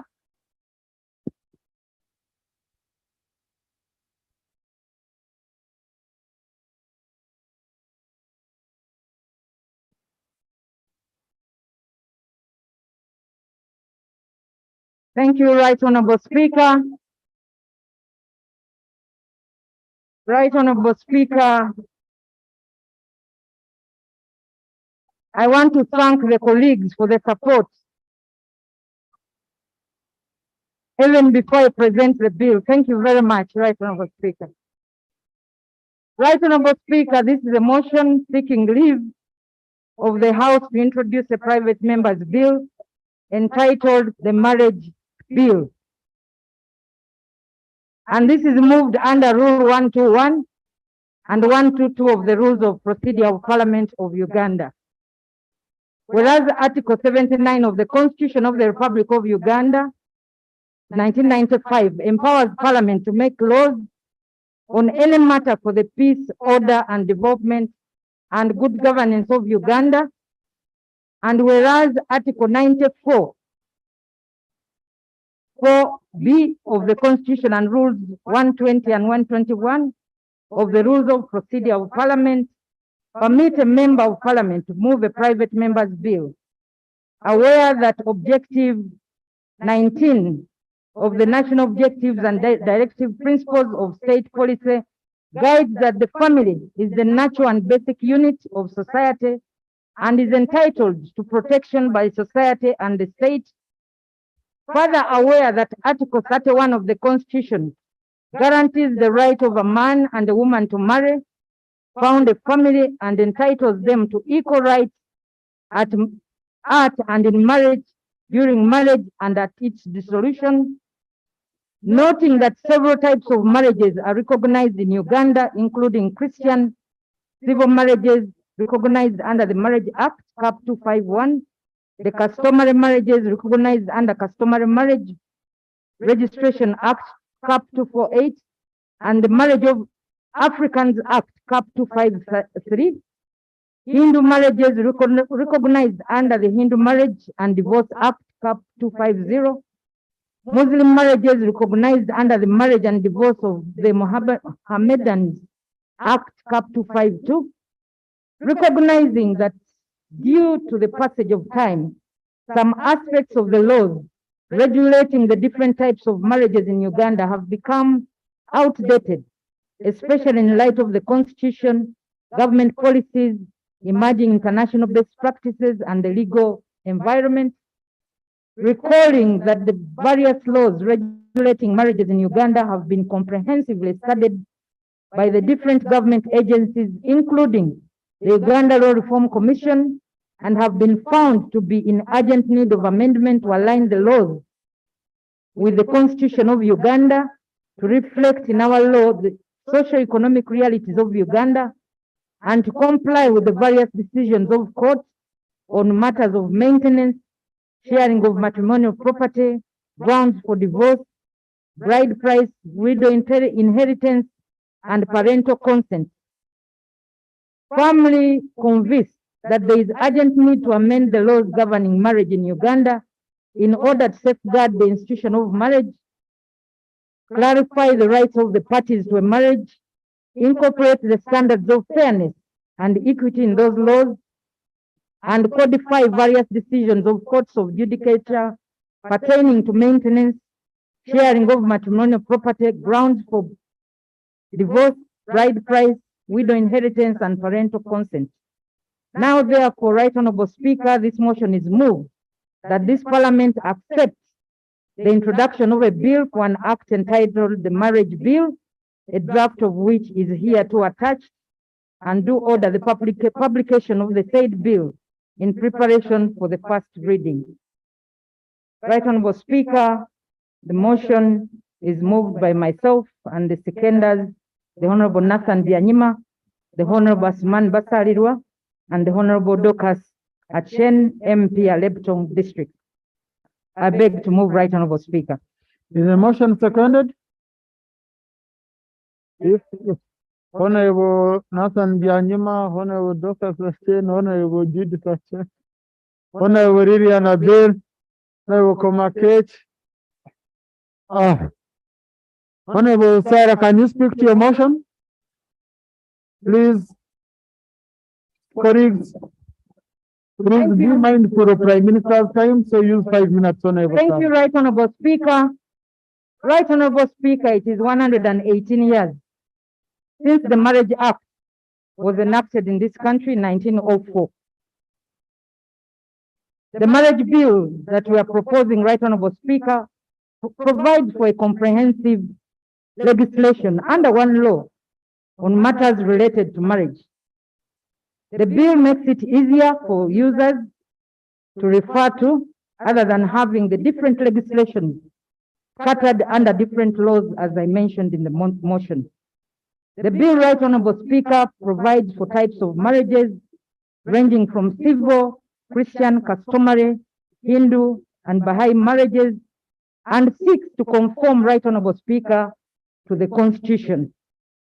Right Honorable Speaker, the age of marriage is also another issue, as Article 31 of the Constitution provides for the age of marriage as 18 years, and at 18 and above, one has a right to found a family and is also entitled to equal rights in marriage during and at dissolution. I want to thank the 11th Parliament and His Excellency the President, Right Honorable Speaker, that the Succession Amendment Bill was passed and assented to, and that, of course, now requires that we move on with the marriage bill, because already the succession issues, which were previously also outlawed, some of the provisions outlawed, have now been catered for. The bill also, Right Honorable Speaker, recognizes the bridal gifts and as an essential requirement for marriage, but of course, as ruled in the constitutional case, of Mifumi and 12 others, Constitutional Appeal number 2 of 2010, the bridal gifts, Right Honorable Speaker, are supposed to be non-refundable. Right Honorable Speaker, I want to state that despite that, we should note that women cannot be equal partners in a marriage when we have these. So the Constitutional Court ruling is really uploaded, and I want to be clear, Right Honorable, outlaw bride price. Thank you. So just members should note that. Article 16, Right Honorable Speaker, of the Convention on the Elimination of All Forms of Discrimination Against Women calls on all partner states to take all appropriate measures to eliminate all forms of discrimination against women in all matters relating to marriage. And Right Honorable Speaker, our Constitution definitely took into consideration this CEDAW law, and I want to really applaud the NRM government for the support that has extended to the women, but also the various laws that this parliament, the previous parliaments have passed. The bill, Right Honorable Speaker, will go a long way in protecting the rights of women, but also men in a marriage, and also defines marriage as a union between a man and a woman, and prohibits the same-sex marriages in Uganda.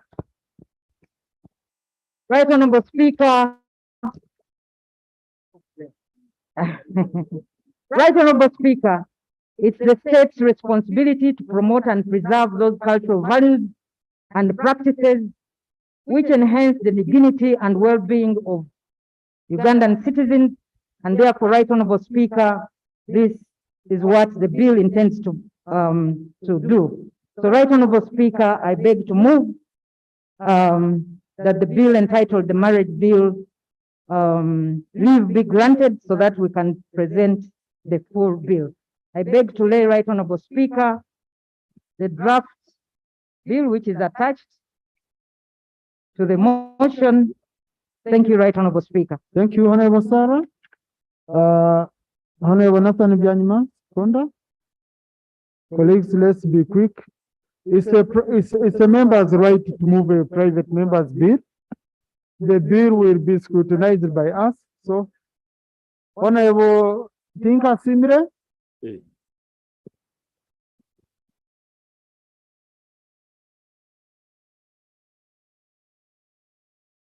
Thank you very much, Right Honorable Speaker.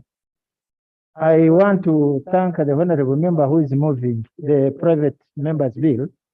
But Right Honorable Speaker, sorry, repeat that. Right Honorable Speaker, I want your guidance. No. Honorable Tinka Simire. The point of procedure that I want to raise. You have said the member has what? Moving. I said yes. That's what I wanted. I want to thank the member who is moving the private members bill. Yeah, that's what I wanted to. On marriage and the marriage bill. Right Honorable Speaker, in the previous parliament, we had processed the same bill to up to section 22. They facilitated us as members of parliament. We went down to do consultation and we have never returned. Now I'm seeing a new bill being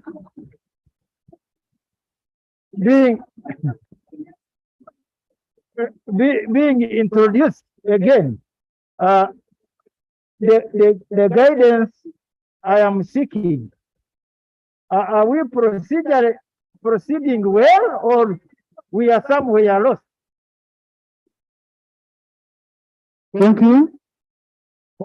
Honorable, we are proceeding very well. I think Honorable is driven by the nostalgia of the 10th Parliament.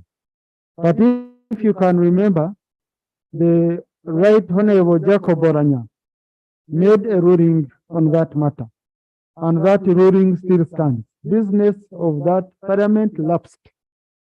And when you refer to Rule 235 of our rules of procedure. So this is the new parliament. It's the 11th parliament. Please, let's not disturb the member. Let's continue. Honorable Nathan Byanyima. Colleagues, you will submit on this. Thank you. Honorable Chibadia, procedure. Thank you, Right Honorable Speaker. Right Honorable Speaker, in respect to the colleague who is moving the private members bill, the one that Honorable Tinka Simire was talking of is the marriage and divorce. Now this is the marriage. Should we wait for another member about to bring the divorce bill? Since they are separating them. Thank you. Honorable colleagues, Honorable Boss, you wanted to say something on that? Honorable Boss was the chairman in Legal Affairs Committee and was working on this bill. So let's take advantage of his experience. Thank you, Right Honorable Speaker. And I see the law smiling and looking at me, as it always does. How do we need to proceed with this? The ruling has been made. And Honorable Tinka Simire, Barnabas, I think was helping others who would follow the proceedings of this House. Honorable Kibalia was also helping. Because if we proceed without making any mention, like you made the guidance, the marriage and divorce or marriage bill It started actually in this parliament before some of us joined as a domestic relations bill. Has kept on changing names. In legal and parliamentary affairs, I want to confirm that it was at a committee stage up to clause 22. Now, this is interesting. We went for consultations. There are some controversial provisions, but the law is a very good law. Right Honorable Speaker, when we met the last meeting on this, and members of the Legal and Parliamentary Affairs Committee would bear me out, it had now changed. The women members of parliament and other pro-women activists in this parliament, we had a workshop and it was agreed that it will be now the marriage bill. But as in saying, every marriage, as you plan for the entry, there is a plan for the exit. Though that's not general, it's generally debatable. Because according to other faiths and what, marriage is for permanence. But here is purely on legal provisions. And I thought that what honorable colleagues are entering Prime Minister's time already. So please be what cautious Honorable of time. Saropend is bringing is a genuine cause. We need further guidance from you, the Right Honorable Speaker, how we can retract, how we can build on what was already existing, or we are starting a completely new thing with new challenges, and that would bring in more serious issues if it is the same bill. But I can't anticipate on this matter. I would like to take information from Honorable Double M.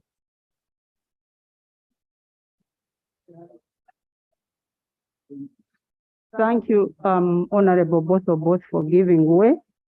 And thank you, Right Honorable Speaker. The issue of why the word is 85% Christians, and so the churches were complaining that we are legislating for divorce. But there are clauses on divorce, and there are other laws that can take care of divorce. But if you say the marriage and divorce, it's like you are legislating for people to get into a marriage and live. Thank you. So marriage alone is enough. You don't have to say marriage and divorce. Marriage and divorce bill sounds ridiculous. Thank you, Honorable. Now, colleagues, please. Please. Colleagues. Colleagues. Can we listen to each other? Order, clerk. So, colleagues, you see, that's a problem. That's a problem when we lack patience. This is what we get when we lack patience. We've already delved into the merits and the details before we can give a member permission. So, but Honorable Saropendi, Honorable Boss indirectly gave you advice that it is important to build on the other bill. You look at the components of the other bill, okay? Though he wanted me to rule on it, but it was an indirect way of saying there is a bill. You don't need to respond to this, Honorable. Let us give, it's your right to bring a bill. We shall have a chance to scrutinize it, including the title, if there is anything to do with the title, because also the title is approved here.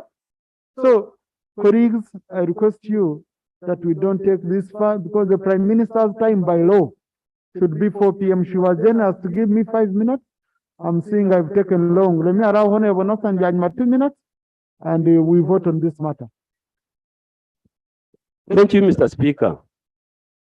Me, I'm bringing in a justification for this motion.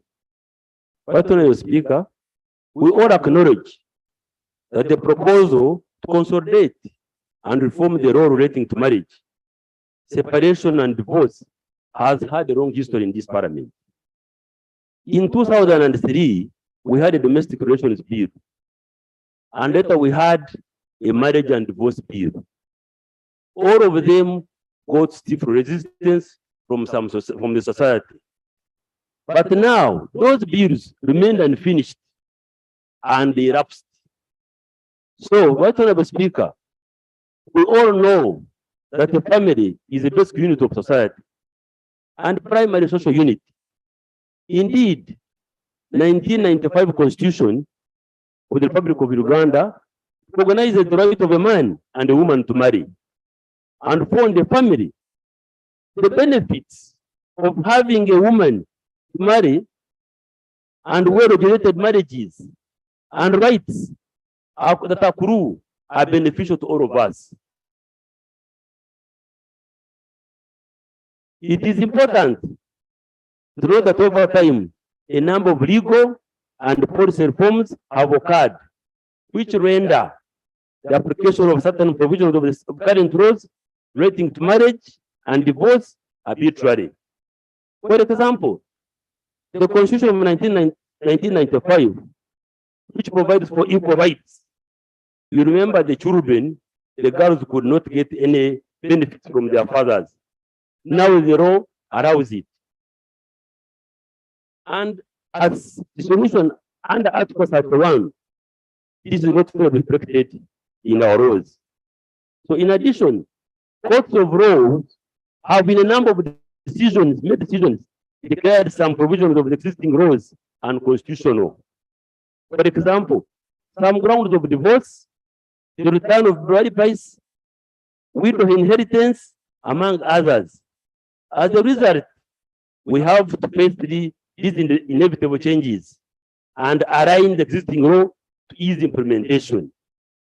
In conclusion, Mr. Speaker, there is a need to harmoniously consolidate and reform the current law relating to marriage, separation, divorce, to align it to the legal policy and social reforms that have taken place, some of which I have highlighted above. So I beg to move. Thank you. Thank you. Thank you, Honorable. Colleagues, this is going to be our bill. Knowing that my time is really gone. This is going to be our bill. I know I was going to allow Honorable Dorcas and what, but please, it's going to be our bill. We are the ones who are going to process it. Each one of us will be given a chance in case you give a member permission or leave to introduce the bill.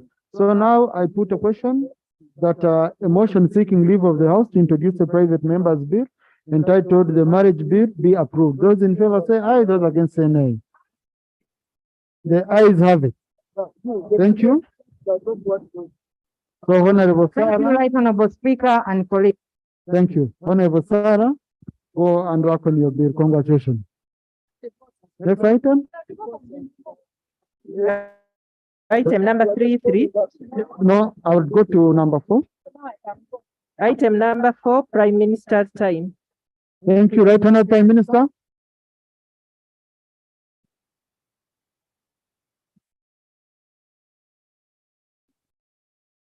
Right Honorable Speaker and colleagues.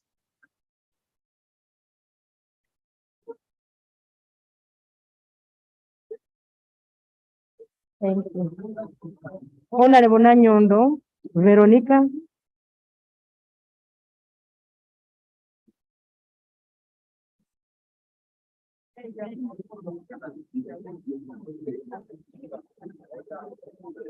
Prime Minister, go on, please. Right Honorable Speaker, I request for your Right Honorable Prime Minister, you're protected. Right Honorable Speaker and honorable colleagues, the Honorable Nanyondo Veronica, woman MP Bukoma Simbi, was concerned about the high and the consistent rising prices of agricultural inputs. She reiterated that the prices of key items like seeds, herbicides, fertilizers, tools, implements, and machines, among others, were prohibitive, which was making agricultural enterprise unviable. The district woman representative of Komansindi therefore requested me to know the interventions and plans government has to address these issues.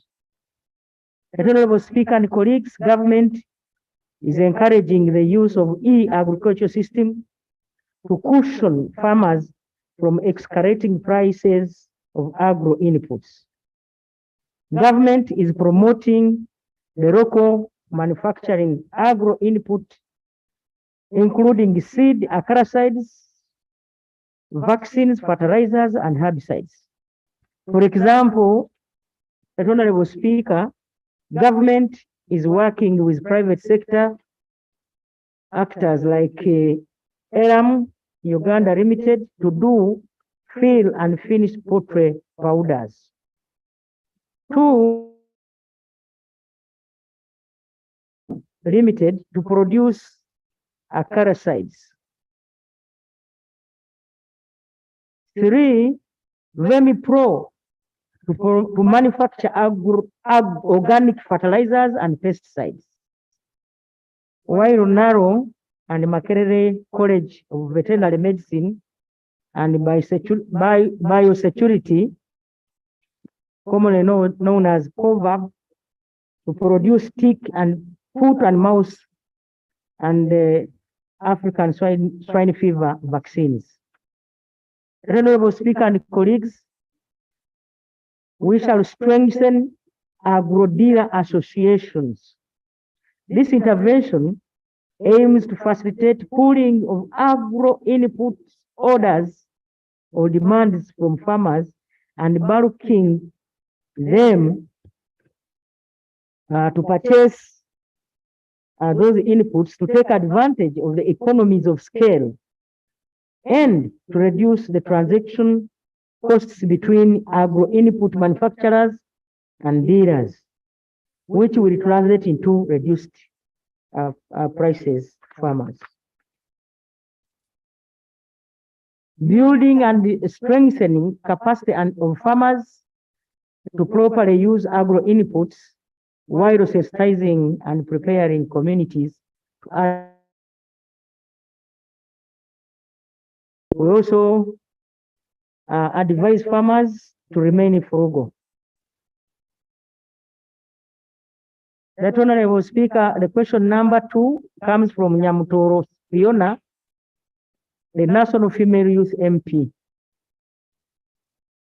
She says that recently the government of Uganda launched the free distribution of liquefied petroleum gas, LPG, starter kits targeting 1 million households in a bid to promote safe and clean cooking.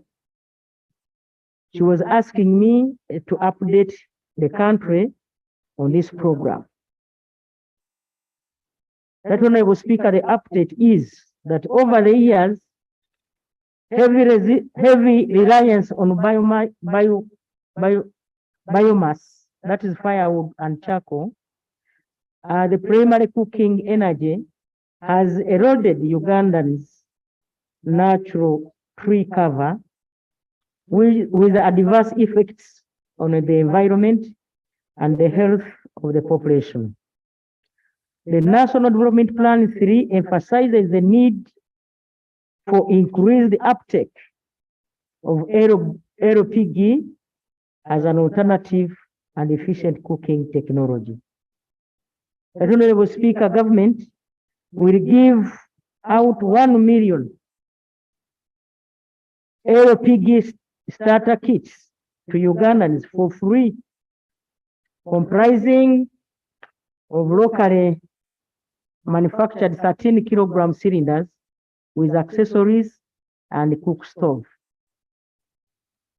to the deserving households not using LPG, who will be required to pay for gas at a cost of approximately 100,000 shillings. The project will initially target cities and urban centers because of their high charcoal consumption and will then be rolled out Honorable Speaker, I want Parliament to note that we approved 19 billion for the financial year 2022-2023 for this purpose. The kits are being distributed on behalf of the Minister of Energy by Vivo Energy, Uganda, Total Energies, Marketing Uganda Limited, and Starbex International Uganda Limited. The company shall distribute the cylinders to the households in different parts of the country following the agreed guideline criteria.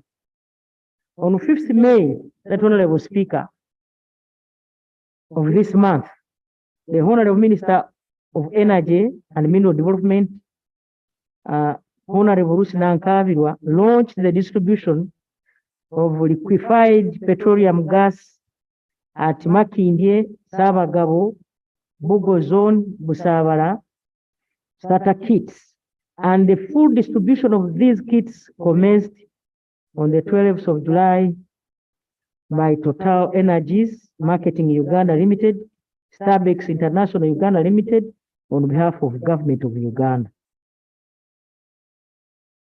Colleagues, increased usage of LPG will address the problem of continued dependence on biomass, resulting in massive reduction of plant cover, which is currently manifested through prolonged dry spells that have recently been experienced in the country. Honorable Speaker, our target is to achieve 20% distribution to households across the country by the year 2030 from the current percentage of 0.8. We continue to encourage Ugandan households to embrace the usage of this technology. Honorable Speaker, question number 3 is from Honorable Odul Jonathan, Member of Parliament, Arute South. He's concerned about the deplorable state of Kamudin Lira Road, whose funding from World Bank has delayed, leading to the abandonment of the site by the contractor. Honorable Speaker and colleagues, following the finalization of the design and approval of safeguards requirements, the Honorable Minister of Works and Transport, together with the members of Parliament, conducted a groundbreaking ceremony for the rehabilitation of this road on 22nd April 2022. Thereafter, an instruction to commence major rehabilitation works was issued on 17th June 2022 by the consultant. The contractor has fully mobilized and started with the major works, including rehabilitation and improvement works, effective 1st July 2022. The contractor has also commenced drainage construction as part of the major rehabilitation works. The full rehabilitation of the corridor from Soroti to Kamudin is expected to last 36 months by 30th June 2025. In order to make the section motorable during the works execution, forward maintenance of the Lira Kamudin section has been under. Poor sections from Lira to Loro, about 50 kilometers, have been improved with crushed stones material mixed with gravel and sealed with bitumen. And these will be sealed to minimize on dust. 15 kilometers have been so far sealed. The remaining section up to Kamudin is being completed by the end of August 2022. The Honorable Senyon Joel Masekezi, Member of Parliament, Nakawa West. His question is, there is a looming eviction of over 30,000 people, some of whom are bona fide occupants of land belonging to Uganda Railway Corporation in Nakawa Division, who have been given an ultimatum of up to 31st August 2021 to vacate the land. Honorable Speaker and honorable members, government is currently undertaking rehabilitation of the meter gauge railway track from Malaria to Kampala. The project requires the railway reserve void of encumbrance and mainly for safety reasons. URC has had several consultative meetings with the railway reserve occupants in the presence of ministers of works, area members of parliament, local, district leaders, security personnel, and other stakeholders in preparation of this project since 2018. I believe here our colleague had not yet become a member of parliament. URC has also conducted a resettlement action plan, which is in 2 phases, the Maraba Namave. The Namave Kampala, Chengera, and Port Bell line, and then the chief government valuer has already approved the Maraba Namave section. The Namave Kampala, Chengera, and Port Bell section awaits the chief government valuer's approval. In adherence of the law of the land, URC has also issued an eviction notice, both on radio and newspapers, and a copy of which is attached. Honorable Kamba Paul, Member of Parliament, Busiki County, on the delay in compensation of project affected persons, that is PAPS, on the standard gauge railway, it's almost the same question. Standard gauge railway affected PAPS, and the need for evaluation of land whose value has appreciated since its initial valuation time. Honorable Speaker, the entire right of way from Tororo to Kampala was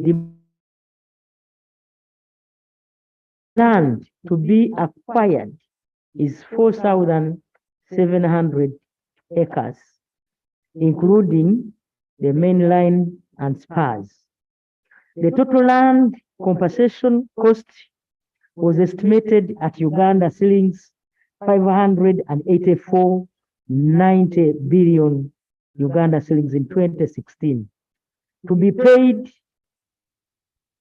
to 10,676 project affected persons. The government chief valuer approved 254.90 billion from Tororo Mayuge and Buikwe plus fish ponds and the Soul Hope in Jinja in 2016. Out of the 254.90 billion was of approved reports, Uganda shillings 100.37 billion has been paid to 4,274 project affected persons. Reports on the section between Jinja to Kampala, except Buyikwe, were re-evaluated, and the re-evaluation is still ongoing by the chief government valuer. Overall, about 51% of the required land has been acquired. Honorable Speaker, the Honorable retired Geoffrey, Member of Parliament Kakuto, is talking about the uncertainties regarding the compensation of project affected persons along the Masaka-Mutukula Road, contrary to the 21st April 2022 undertaking by the Right Honorable Prime Minister during Harvest Kakuto that perhaps listed by Uganda National Roads Authority would be compensated. Colleagues, the visibility study and the detailed design for the rehabilitation of the project was completed in December 2020. Government of Uganda requested the African Development Bank to consider the project for funding. The rehabilitation will follow the existing alignment of the road. However, there will be some widening of the road to improve safety, especially the climbing lanes,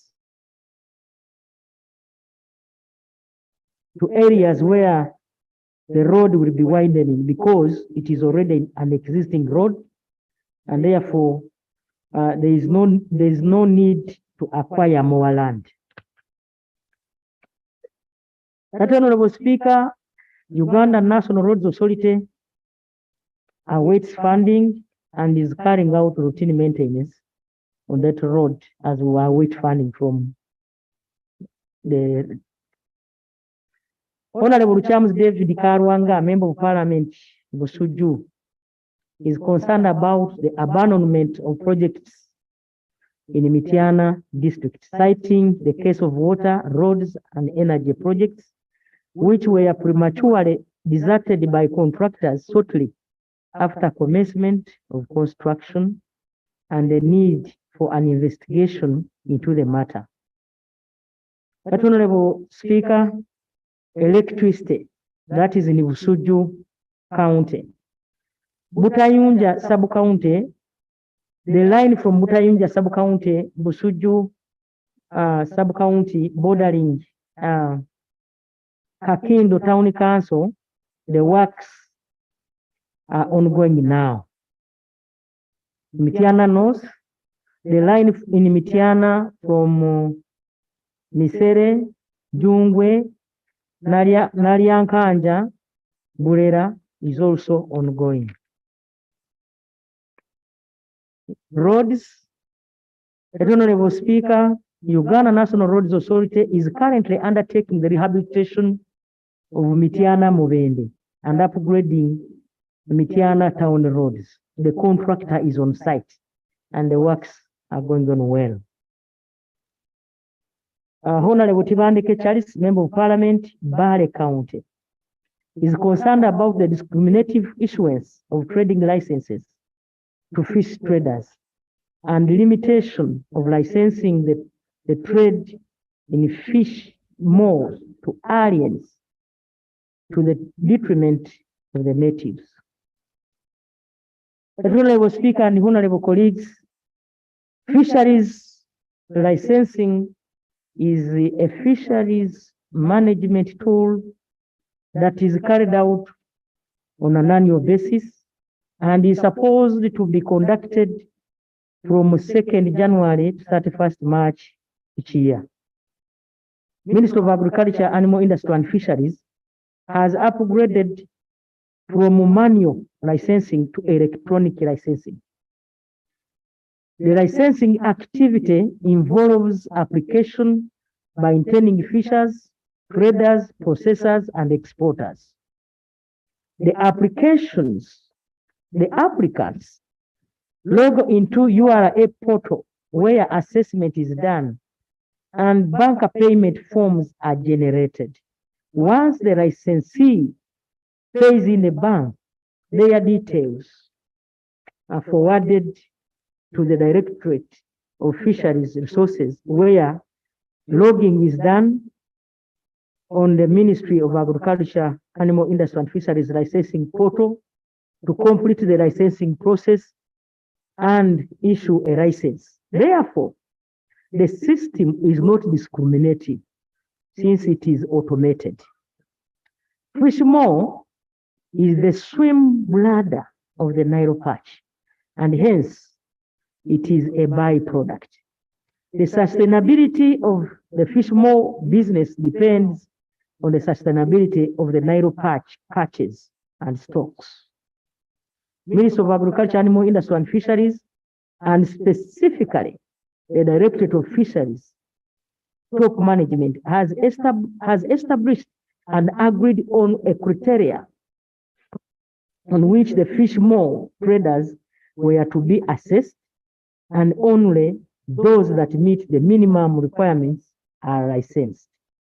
Right, Honorable Speaker, this year, a total of 37 farms, individuals, have had their premises, facilities inspected and recommended for issuance of licenses for the year 2022.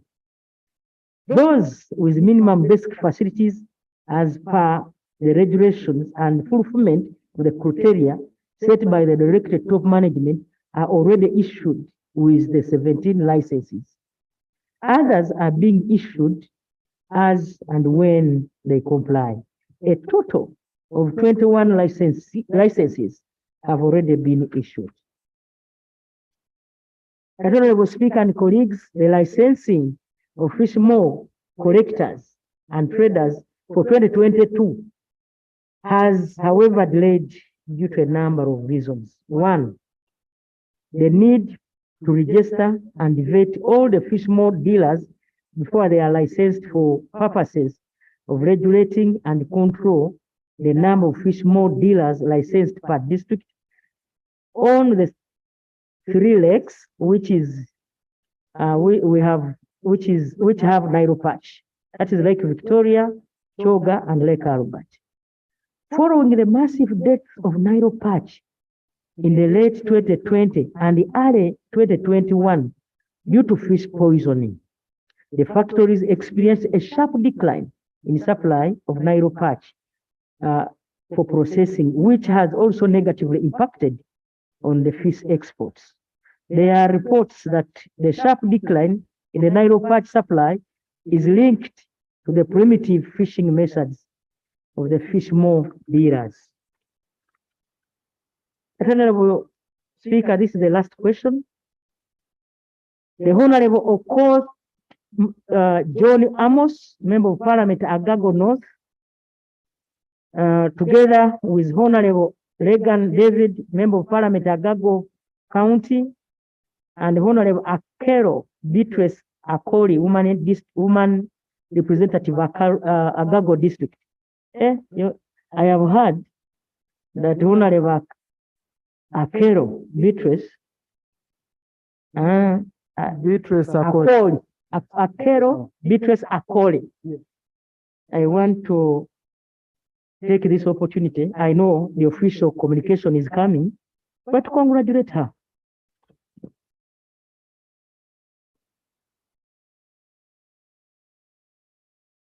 That Honorable Speaker, the member and the others,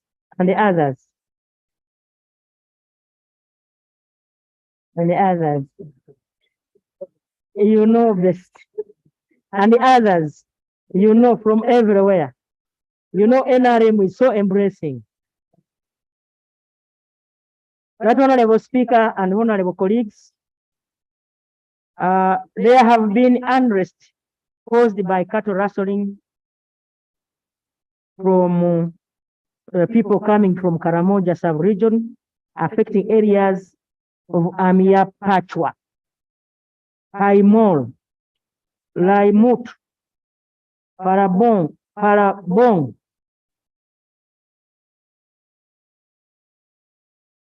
Lira Kato sub-counties, and part of Wo and Kwee sub-counties, and over 27 parishes in Agago County, we were affected. Honorable Speaker and colleagues, and Adlong Town Council, Adlang Sub-County, Laperebong, Lukore, Ajel, Koton sub-counties affected, over 26 parishes in Agago County. In the last 3 months, Right Honorable Speaker, the insurgency has caused a lot of disaster in the area, including over 30 people have lost their lives, the 7,000 households are in need of food, 700 herds of cattle, and 2,000 goats were stolen. the prayers of the members are that the affected communities, households be supported with food relief, planting materials, agricultural tools, equipment to revive their livelihood. The other prayer is that the army UPDF involve the local vigilante, that is our boys in their operations. Then the other one is security roads be opened between Karamoja and the Choli sub-region. Then D, the combative deployment in the hill areas. Right Honorable Speaker and colleagues, a number of meetings have been held in my office with members of parliament and the ministries of Karamoja, Ministry of Disaster Preparedness, and Ministry of Tourism, among others. Others have been held in Adlang, Sub-County, Agago District, concerning the recent alarming security situation in the area.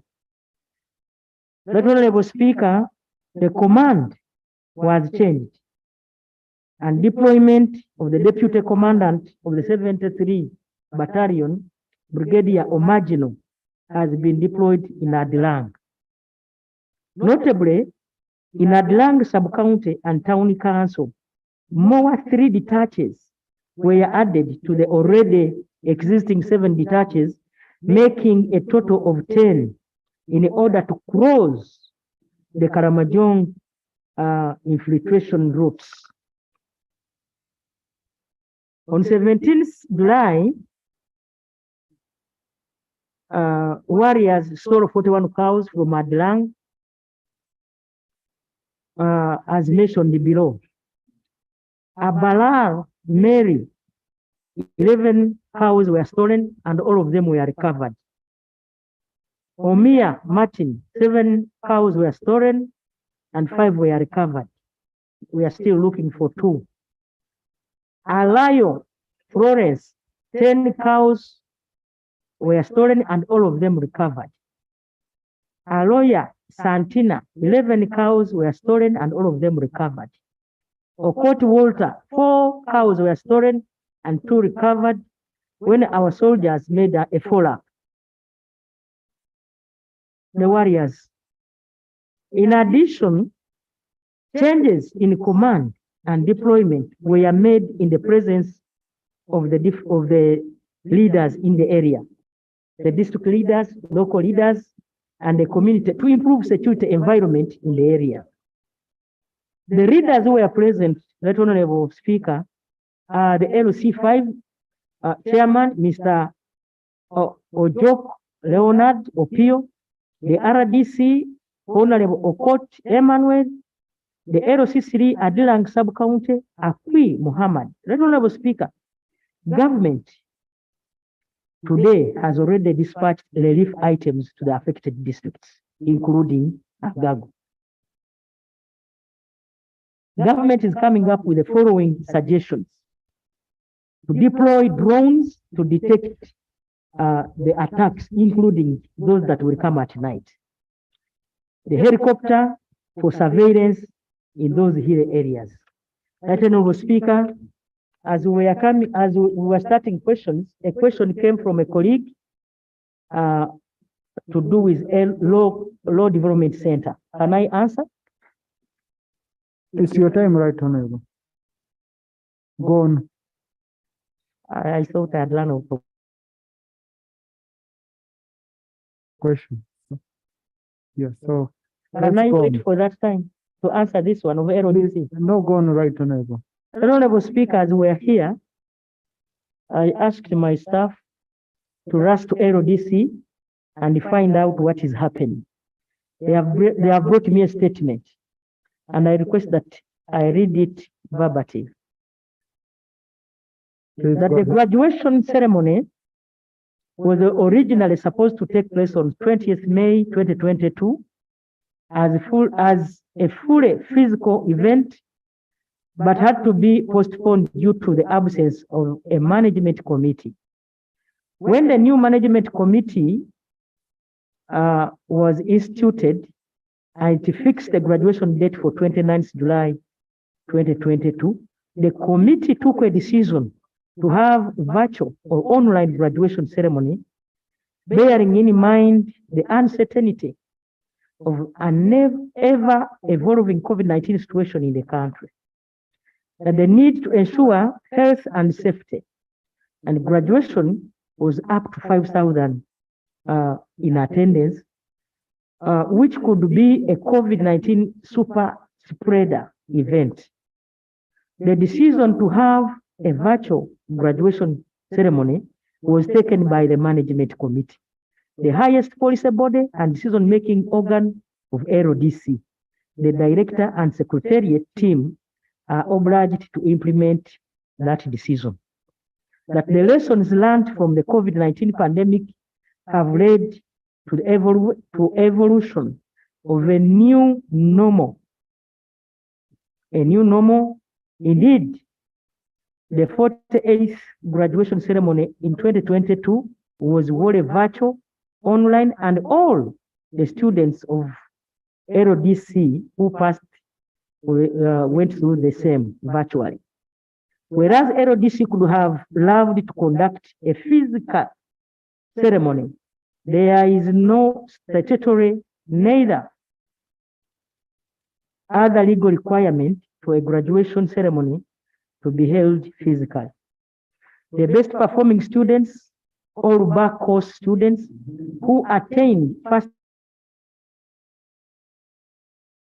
in other courses, and a few student leaders will represent the others at the physical function.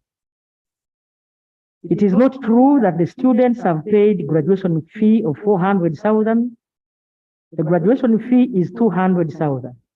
The other 200,000 is for diploma certificates and transcripts to which all graduates are entitled. The 200,000 graduation fee is not a physical graduation fee.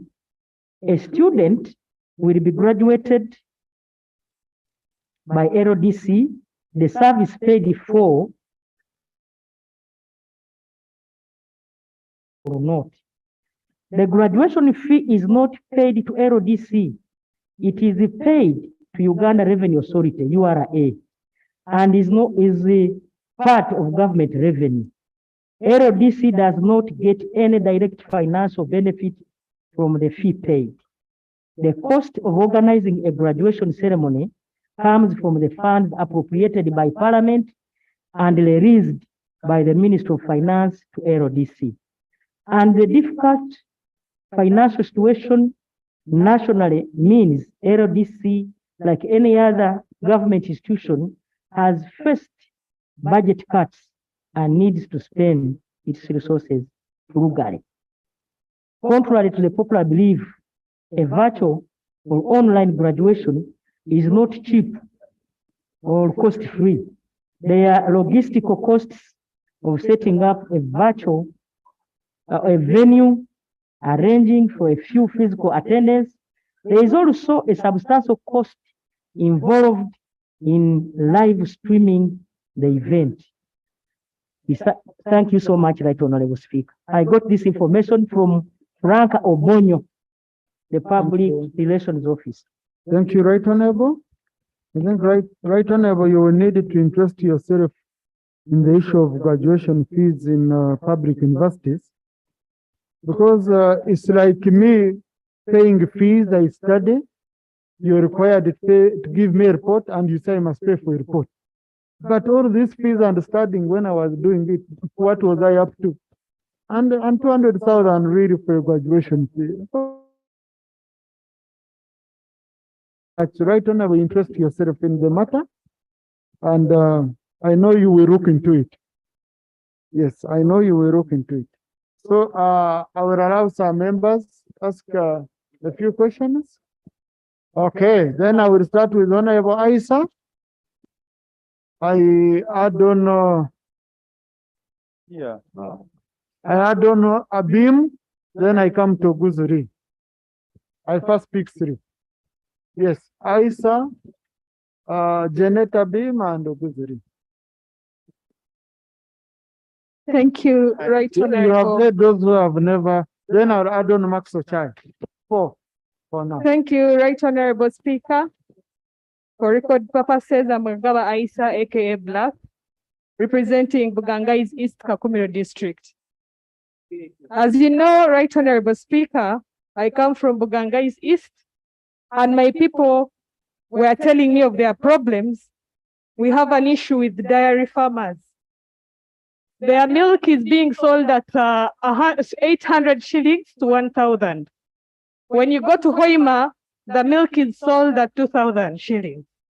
When you come to Kampala, the milk is being sold at 3,500 shillings. Right Honorable Speaker, my people have children who are going to school at a price of 800 shillings to 1,000.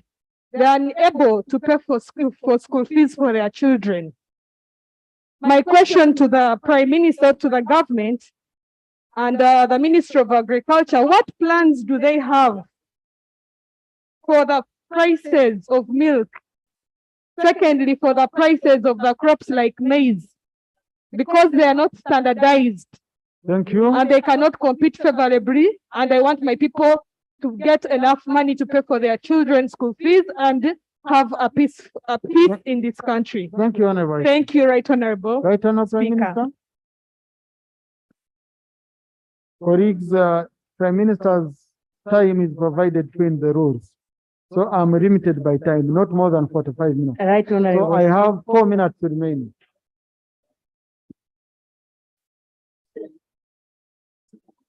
Right Honorable Prime Minister, because the leader of opposition. Right Honorable Speaker and colleagues, Aisha's question is a bit challenging because that's where I come from.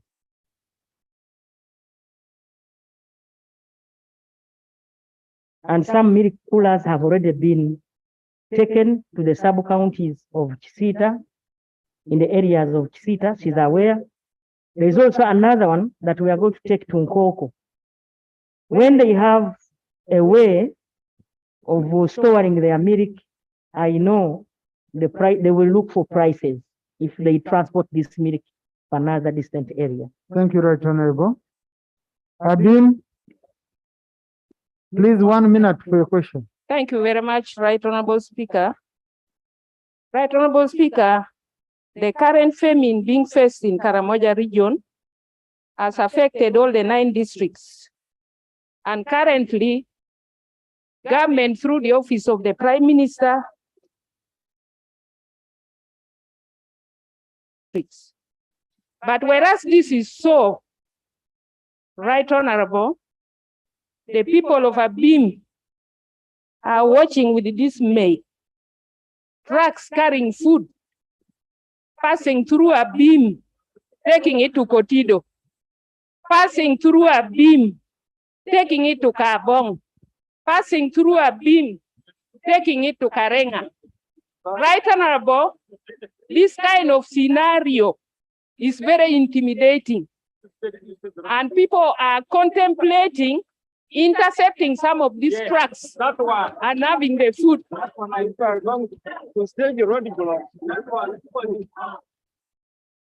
Right Honorable Prime Minister.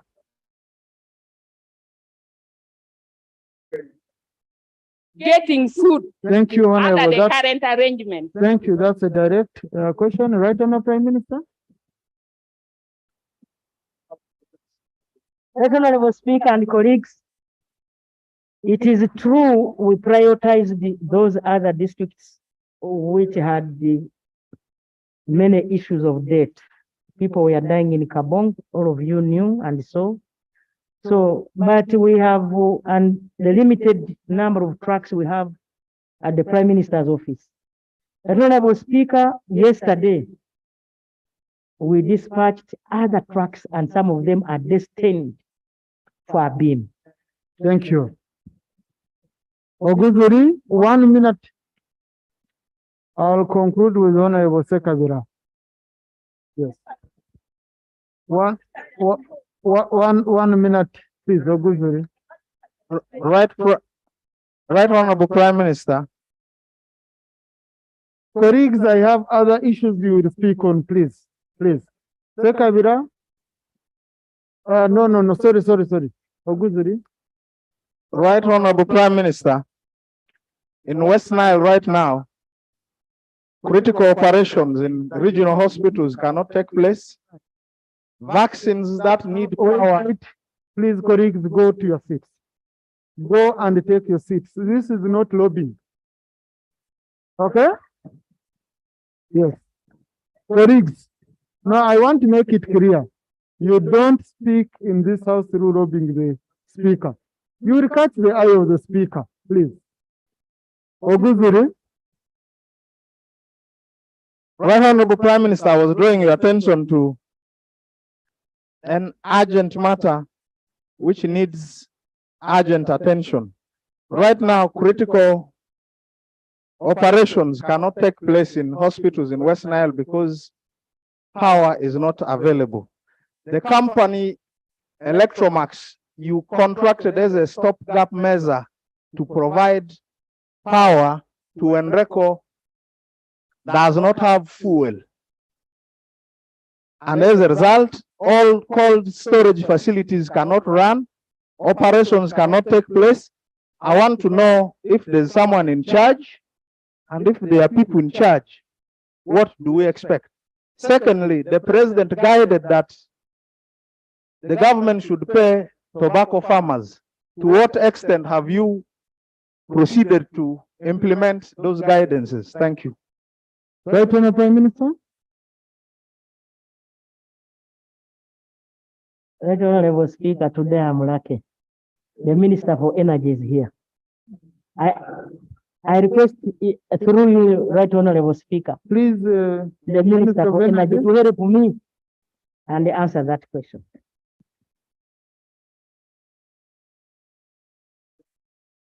Thank you very much, Right Honorable Speaker. Right Honorable Speaker, I'll be in West Nile on 28th next week. I've already informed.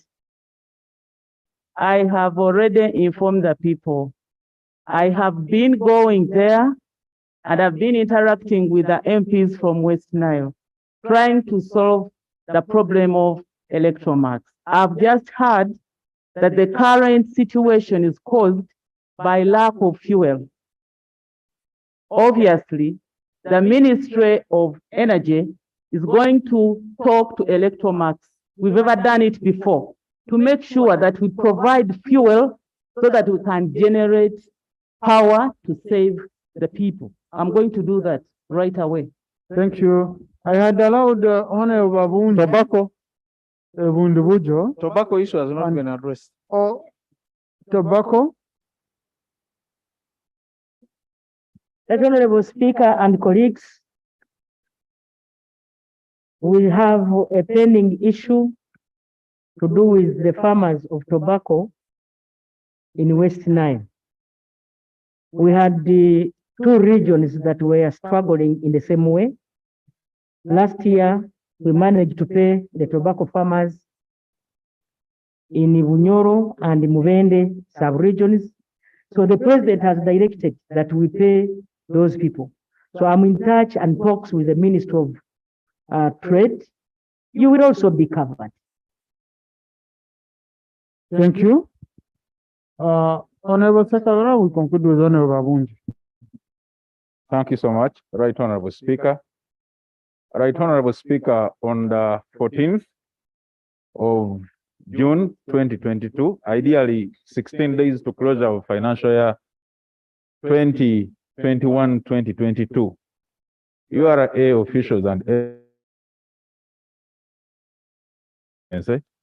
to be specific in Rural Town Council, evaluated and over-assessed retail businesses, and they gave them an ultimatum of 10 days to pay the income tax. As the area member of parliament, I coordinated where we resolved that URA gives them at least more time. However, to my dismay, this afternoon I've received calls from the constituency started putting seals on these shops, and yet we had agreed that they be given more time. In the first place, one, to reevaluate and assess, because according to the Act, these were supposed to pay very little money according to, as compared to what was assessed. So in this case, I do not want to propose a question to the minister, to the Prime Minister, but to ask her to intervene, and this is how we can help these small-scale traders. I thank you so much. Thank you. Right Honorable Speaker and colleagues, I know it is a responsibility of all of us, Ugandans, to pay tax. Like the member has put it, through Minister of Finance, we shall go and intervene.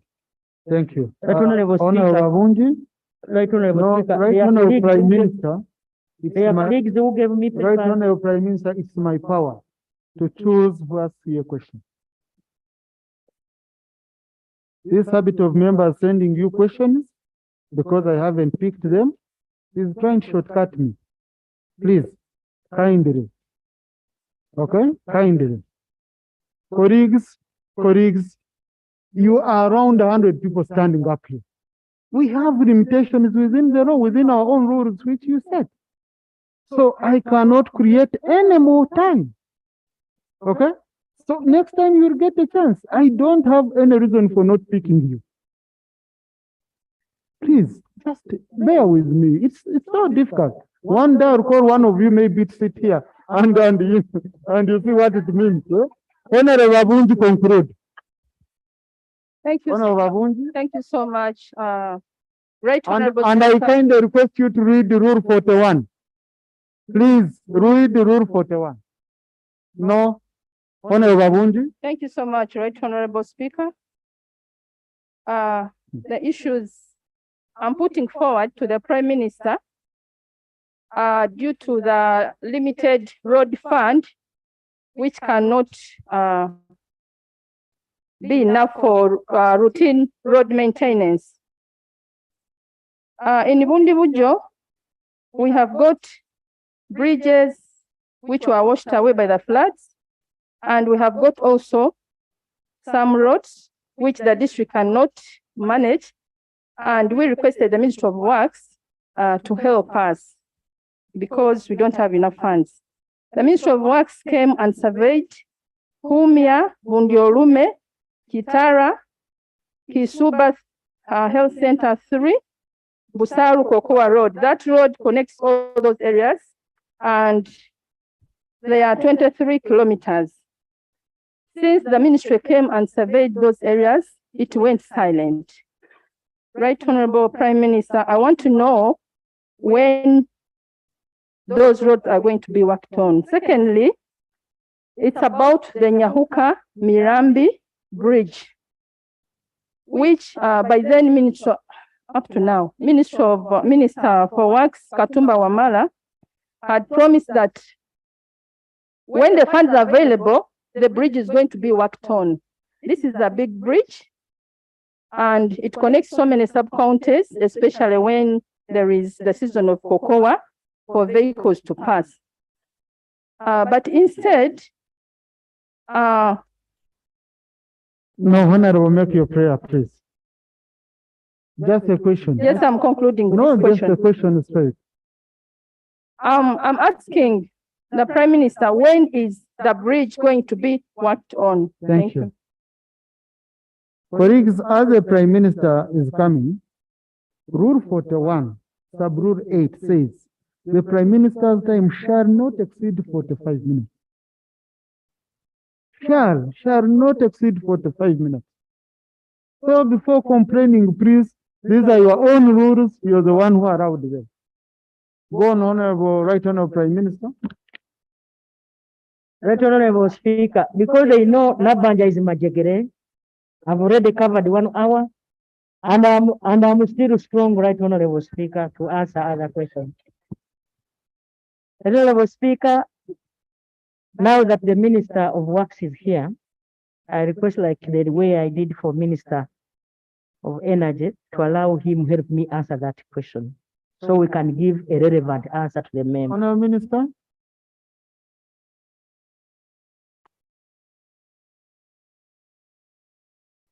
Right Honorable Speaker, thank you, Madam Right Honorable Prime Minister. Before I came here this morning, Right Honorable Speaker and honorable colleagues, I met a team of my engineers to look at all the challenges afflicting the country, particularly on bridges and roads. The truth is that, Mr. Speaker, the burden is big, and we have agreed that we are going to intervene on a phased manner, and we are going to indicate to you where we are going to start from and which ones we'll work on and which ones will be pending. I'll be able to share with my colleague of Bundubujo and the Right Honorable Prime Minister what we are going to do particularly to this bridge and at what time we are making the intervention. Thank you, Leader of Opposition.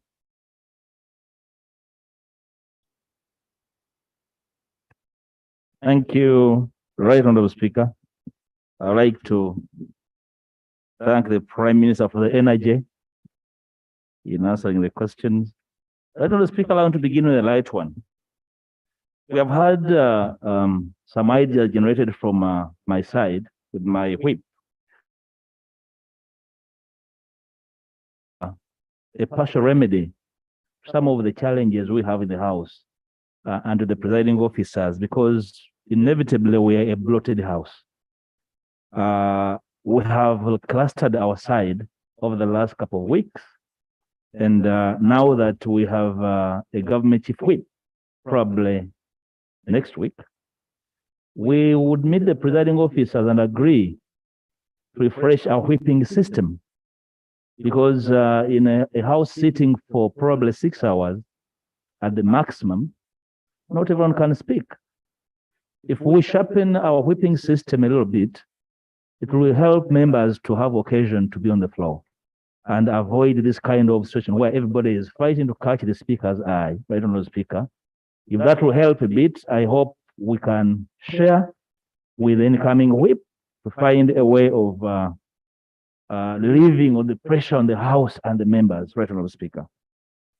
Secondly, I would like to ask the Prime Minister to find occasion just to sort out the mess of the LDC. LDC has so many problems, but even those small things like a graduation ceremony. For some of us who went to LDC is a furnace. Graduating out of there, students need a feel-good situation about the day.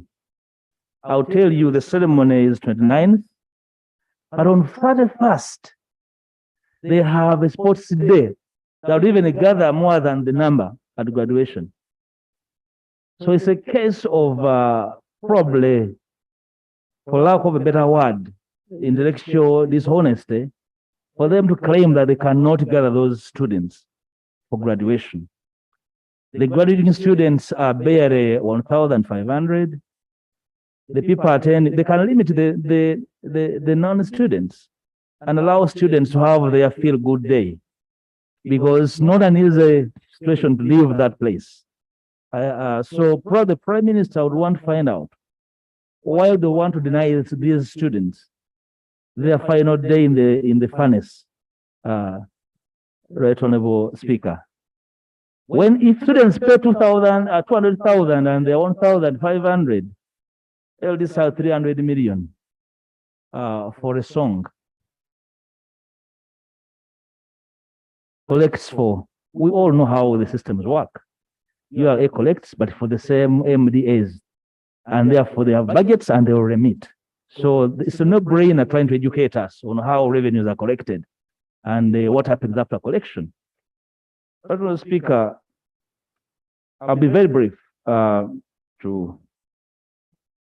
ask my sister, the Right Honorable Prime Minister, the question raised by the Honorable Veronica relating to the high cost of agricultural inputs may not be solved by asking farmers to do what you have proposed. Maybe, and I think it is feasible, if government put itself together and really imagined a little bit.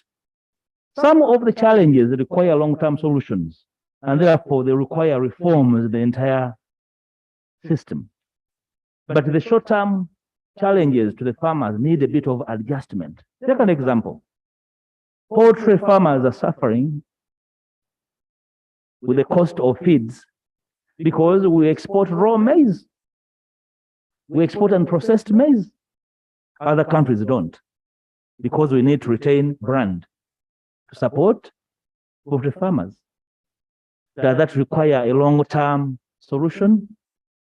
So you need to allow the systems to quick you plausible responses so that they don't give you cram work that they have in their AC conditioned offices, so that they can help our farmers. So ask your people to think deeper to help you respond to the challenges of the farmers. Right Honorable Speaker, I remember at the beginning of this parliament, one of the issues that was raised, and members even applauded it, was that ministers would take time and outline projects, road projects, agricultural projects that will undertake for every district in the financial year, and put them in the pigeonholes of members to really relieve themselves of the pressure that members can know what is going to be undertaken, because they have work plans, they have budget ceilings. So for us to come here and exchange as if the government is on holiday is unacceptable. So they actually can make available what they are planning to do for members of parliament to actually understand. These members of parliament are very understanding. They will know that this will not be possible in my constituency this financial year, and they can work properly. So is there a government? Did the government planning function go on holiday? Please communicate. Please communicate. The opposition is working. That's why it's asking whether the government is alive. Communicate to members. Members are very understanding to avoid this kind of exchange. Right, Honourable Speaker, the question raised by the Honourable Doe Jonathan relating to the roadworks.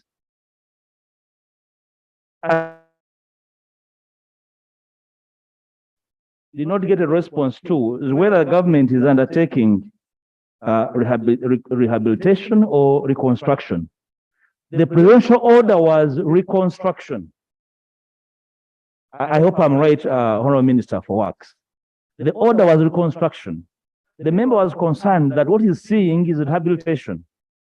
Secondly, that the president ordered that government takes over because the World Bank had inordinately delayed to avail funding. Probably the Prime Minister will have to clarify as to what is going on for the honourable members to be on the same page. The question Prime Minister raised by Honourable Senyonyi requires a more clearer answer. And I want to invite you to look at your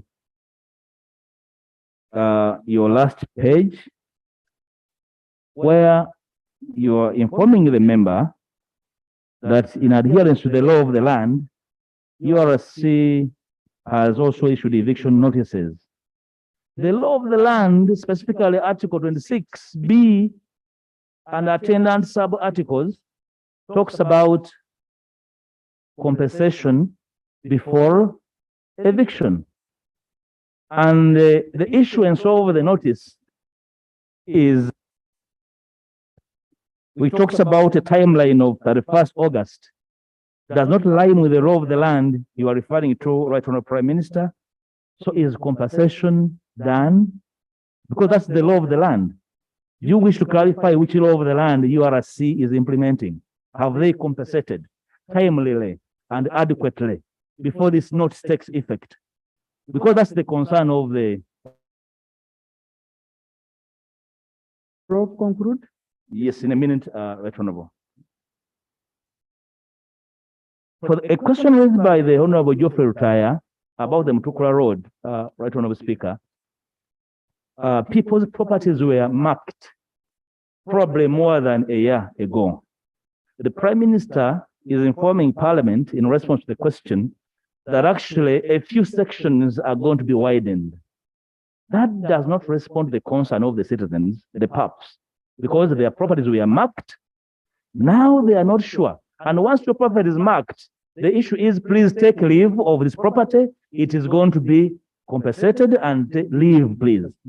So Prime Minister, the vacuum is that when you make this statement, it leaves a lot of uncertainty because people whose citizens whose properties were marked do not know whether actually compensation will be undertaken or actually the Uganda, which agency is this? UNRWA is going to selectively compensate. So if they're not going to compensate, let them go and speak to the PUPs, hitherto whose properties were marked, for them to be sure or revert to their properties. Right, Honorable Speaker.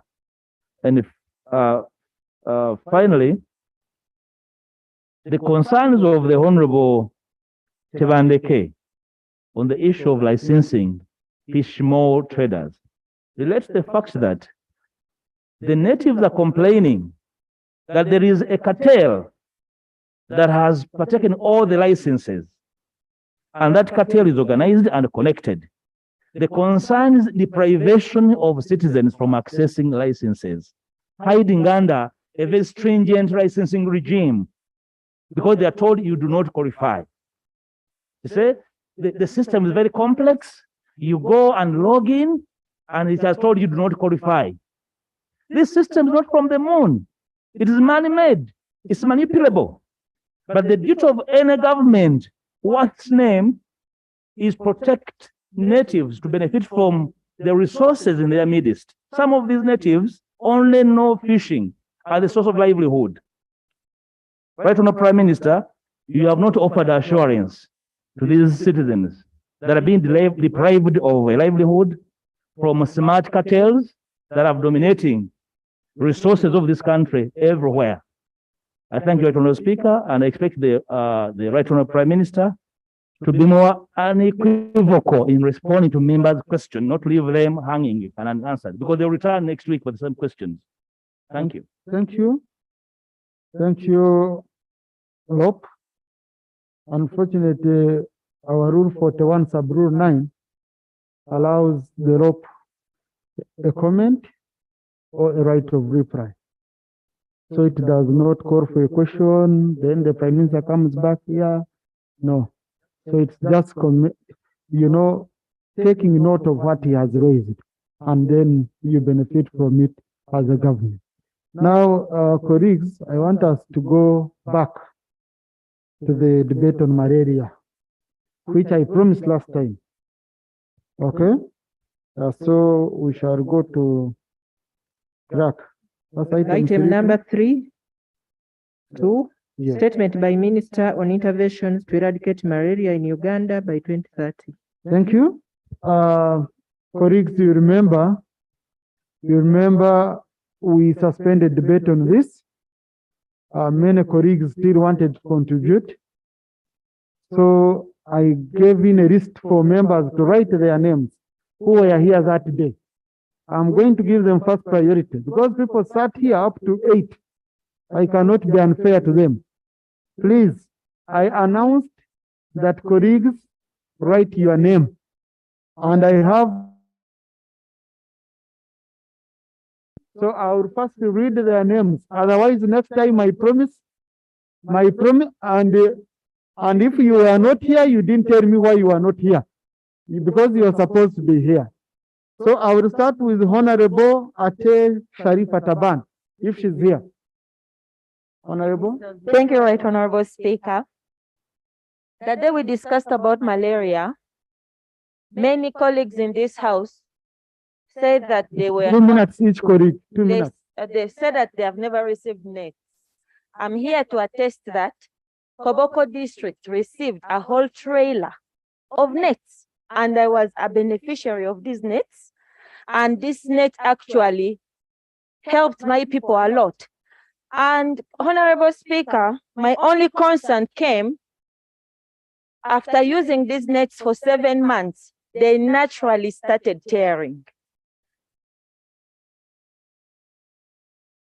Minister of Health to please get some quality control and we get some quality nets. Instead of us investing $135 million buying nets every year, it is better we buy quality nets so that next time we can use the money for other things, to cater for other departments. Thank you so much, right? Thank you. Honorable Chemtai Fisheries. The list is here and I'm following the list. Thank you, Right Honorable Speaker. I want to be transparent as to matters. I'm Chemtai Phyllis, woman member of Parliament, Kapchorwa District. I'd like to thank the Minister for the report. My concern was mainly about the pregnant women. Usually pregnant women are given nets, the mama kits in hospitals during delivery time. But this would have not saved the woman who got malaria during what? Pregnancy. So my request to government is that these nets should be given to women in time, in early pregnancy. And I also request the ministry to add the number of nets which are to be given out, because for us, we received them in Kapchorwa last year, but there were few. Every family got only 4 nets. And imagine, if a family has 10 children or more than 10 children, it means that only some 4 will only benefit, others will not. And therefore, my request is add more nets next time when you are distributing. Thank you. Honorable Diwali Jennifer. Honorable Kamsime Caroline. Honorable Chelaine Betty Luke.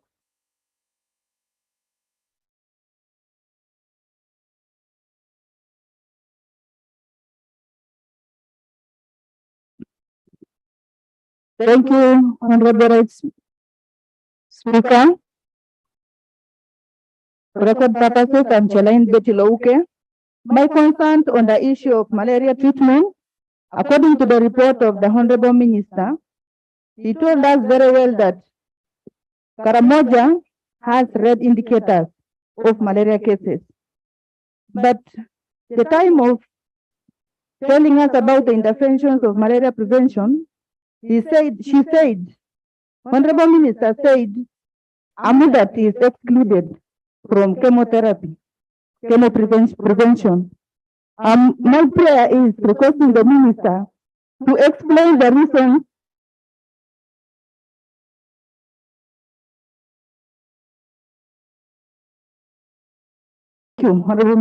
Thank you, Honorable Isamat Abraham. Thank you very much, Right Honorable Speaker. I'm Dr. Isamat Abraham, Member of Parliament, Kapir County, in Ngora District. Right Honorable Speaker, the issue of eradicating malaria, in my opinion, for now, may appear like a dream. Reason being that we are aware that the vector that carries malaria parasites is actually a mosquito. And the causative agent of malaria is a plasmodium. The idea of eradicating malaria is something that all of us can support, but it calls for an intensive and extensive research to be done. And this should be targeted towards acquiring, if possible, a vaccine where all people can be actually subjected to. That is my opinion. I thank you very much. Thank you. Honorable again, David. Thank you, the Right Honorable Speaker, for giving me the chance and opportunity to submit. I am also very grateful for the reports of the minister, especially on the issue of malaria. Malaria has been killing people more than the COVID-19. And these are very serious issues in the country. During the recess, when I went back home, I happened to visit the health center 4. And I was very surprised the number of the patients in the health center 4 were so many, to the extent that there were no beds for the inpatient. And this is a very big challenge that we are facing in Agago district. So it is my prayer that the ministry should take into consideration the fact that there are so many patients of malaria cases. But if you get to the facility, the facility are not enough. So it is my prayer and request that the ministry take this into consideration very seriously. And then too, the issue of the nets. I think the distribution of the nets should be periodically. After perhaps every 2 or 3 months. Because if you consider the population of the people and then the nets being given, sometimes there are circumstances that arises where the nets get spoiled, maybe they get burned. And then the pregnant women look for a way of getting a net to take care of themselves. So it is also a request for the government to make sure they plan effectively to provide the nets. I beg to submit. Thank you. Honorable Ekudo Tom Julius. Honorable Makoha Margaret. Honorable Sazi Godfrey. Honorable Nevanda Florence. Honorable Mutiwa Geoffrey Eric. Thanks very much, Right Honorable Speaker. I am Mutiwa Geoffrey Eric, Member of Parliament representing Bunyore West Constituency. Right Honorable Speaker, I want to take this opportunity to thank the Minister for the report. Indeed, cases of malaria are on the rise, especially in my district of Butaleja. Right Honorable Speaker, over the weekend, I moved in a number of health centers in my constituency. I also got a report from the district, which shows that over 46 people tested positive of malaria between the month of April and June. Right Honorable Speaker, none of these people were not able to get medication simply because there were not enough drugs in the health centers. Right Honorable Speaker, my request to the Minister is that one, there should be an increase on the anti-malarials, because the report I got is that the National Drug Authority sends drugs that are finished within just 1 month, and the rest of the 2 months in that quarter, people lack drugs in the health centers. Right Honorable Speaker, my second prayer is that the mosquito nets should be given to everybody, because currently what is happening is that they give pregnant mothers. But the malaria is killing people, especially children between the ages of 5 to 15 years. And on average, every day, we bear about 5 to 10 children in the district of Butaleja. So I request that if the minister can give mosquito nets across the board, this can help in reducing the case. Honorable Milton Muma. Colleagues, I'm reading from the list. Well, you don't need to stand up. Thank you Until very I much. finish my list, until I tell you I'm done with the list. Just remain seated. I have 58 people who registered.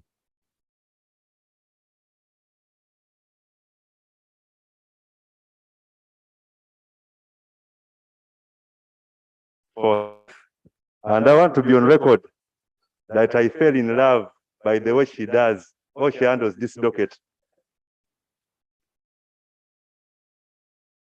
Right Honorable Speaker. Honorable, I pray you stop at that. Right Honorable Speaker, it is loud and clear. We've had ministers in this docket who are there to defend the sector. The minister before us has always been there.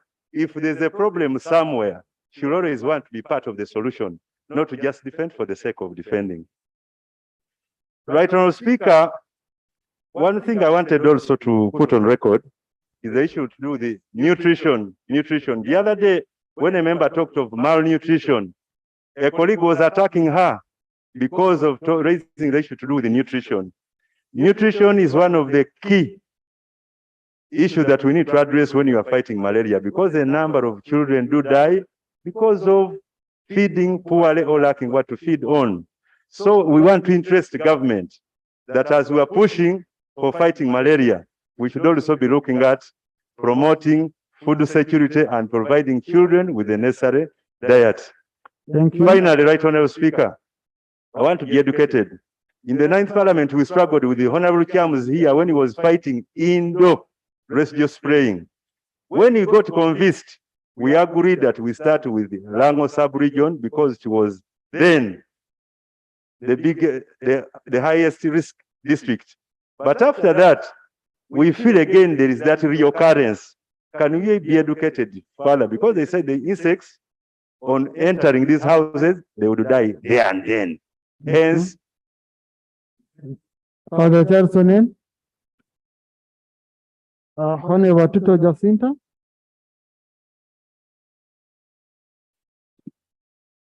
Thank you, Right Honorable. Thank you, Right Honorable Speaker, for giving me this opportunity. Last time, when the minister was presenting, I appreciated the report. And what I noticed was one thing: she did not clarify under the strategies used in eradicating malaria. So, in strategy B, integrating community case management of child illnesses, they had indicated that there are 63 districts across the country, of which I was interested to know these districts. Which ones are those? Then the other one, who are these people who carry out this exercise of the ICCM? Is it the midwives? Is it the health assistants or the VHTs? So I would also love to know. Then the other concern are those mothers who live in those areas that are hard to reach, especially those sub-counties without any health center. For example, in Kapelebyong, I have a sub-county called Achinga. During rainy season, it gets cut off for a period of 4 months. So it becomes a challenge for pregnant women to go to the next sub-county to seek for antenatal services. So I would have loved the Ministry of Health to consider my district, because you find that women have to. Honorable Jennifer Narukwago. Honorable Senda Christine Bukenya. Honorable Agasha Bashisha.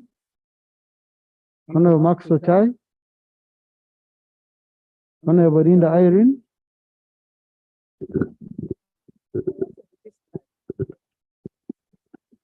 Thank you, Right Honorable Speaker. I equally want to appreciate the Minister of Health for the strategies he tabled to this Parliament last week to eradicate malaria. According to the report, malaria is still killing very many people. Right Honorable Speaker, there is need for Ministry of Health to work closely with the Ministry of Environment and Natural Resource in seeing that people stop degrading the environment. Because we have seen most of the habitats have been destroyed, and now malaria breeding within the communities, which is becoming very difficult for us to prevent the spread of malaria.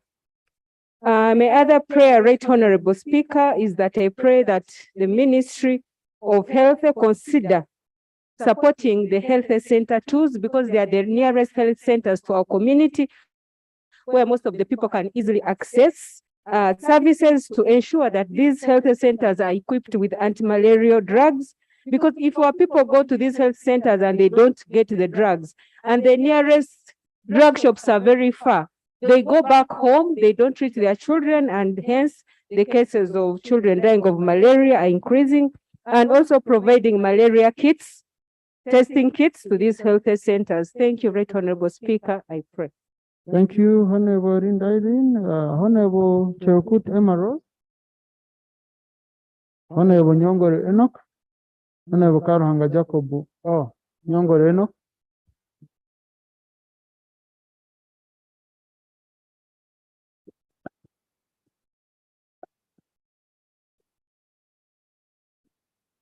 Thank you, Right Honorable Speaker. I represent the people of Nakaseke North. Honorable Speaker, I appreciate the report presented to this Parliament on 14th.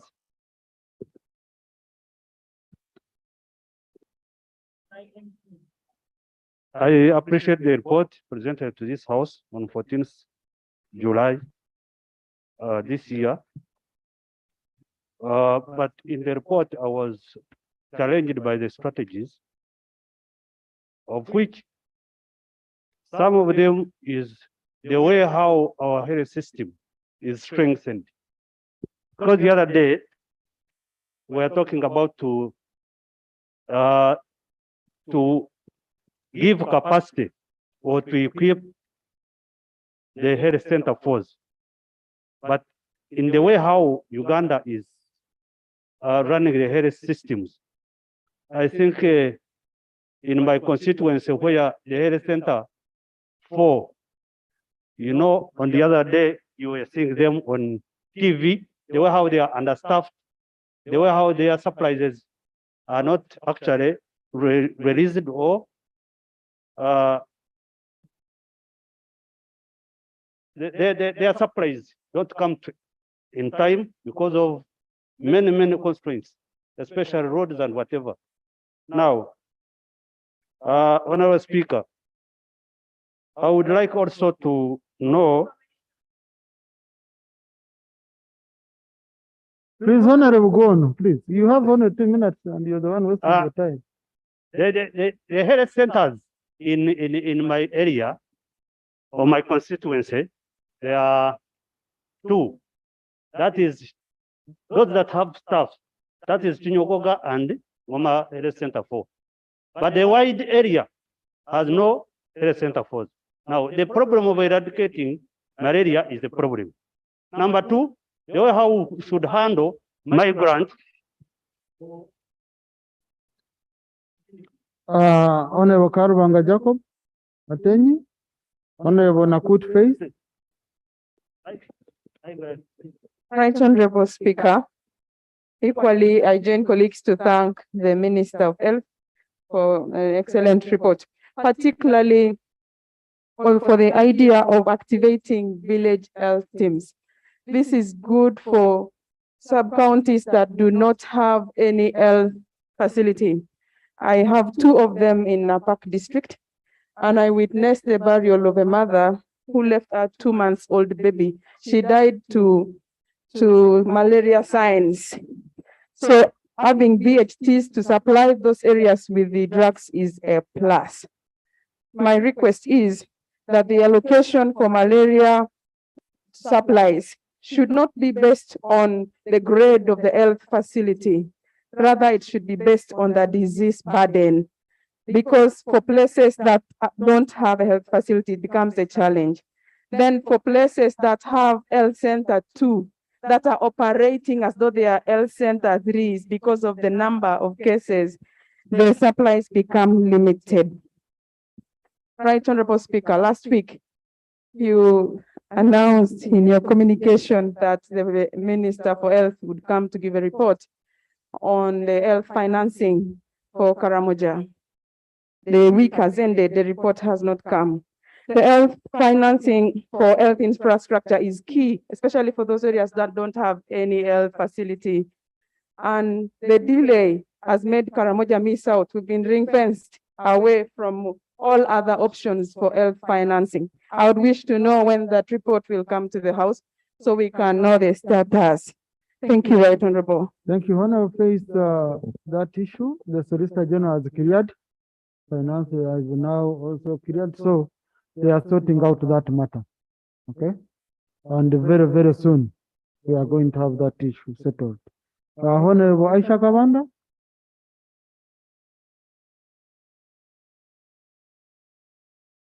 Thank you, Right Honorable Speaker. I join colleagues to thank the Minister for the statement. And I particularly want to address myself to the measures that are given to eradicate malaria. I was disappointed when I didn't hear anything to do with complementary medicine. Right Honorable Speaker, there is a way the executive chooses to ignore recommendations of this House. Just 2 days before the minister presented her, thank you. Just 2 days before the minister presented the statement, this House had recommended to government to utilize use of complementary medicine to help, but I didn't see it in the whole report. And we had reported here that one of us, Professor Gwang, had invented the medicine that would help in the prevention of malaria. If we use the triangulation of mosquito nets plus Genamal, you would find that we would be able to eradicate malaria. I have read somewhere that if all of us use Genamal for 2 years, actually, we would forget malaria. So I am here to advocate for complementary medicine to help our people. Most of the nets we use are imported. So it's like we get money and then they take it back. Can we help our own?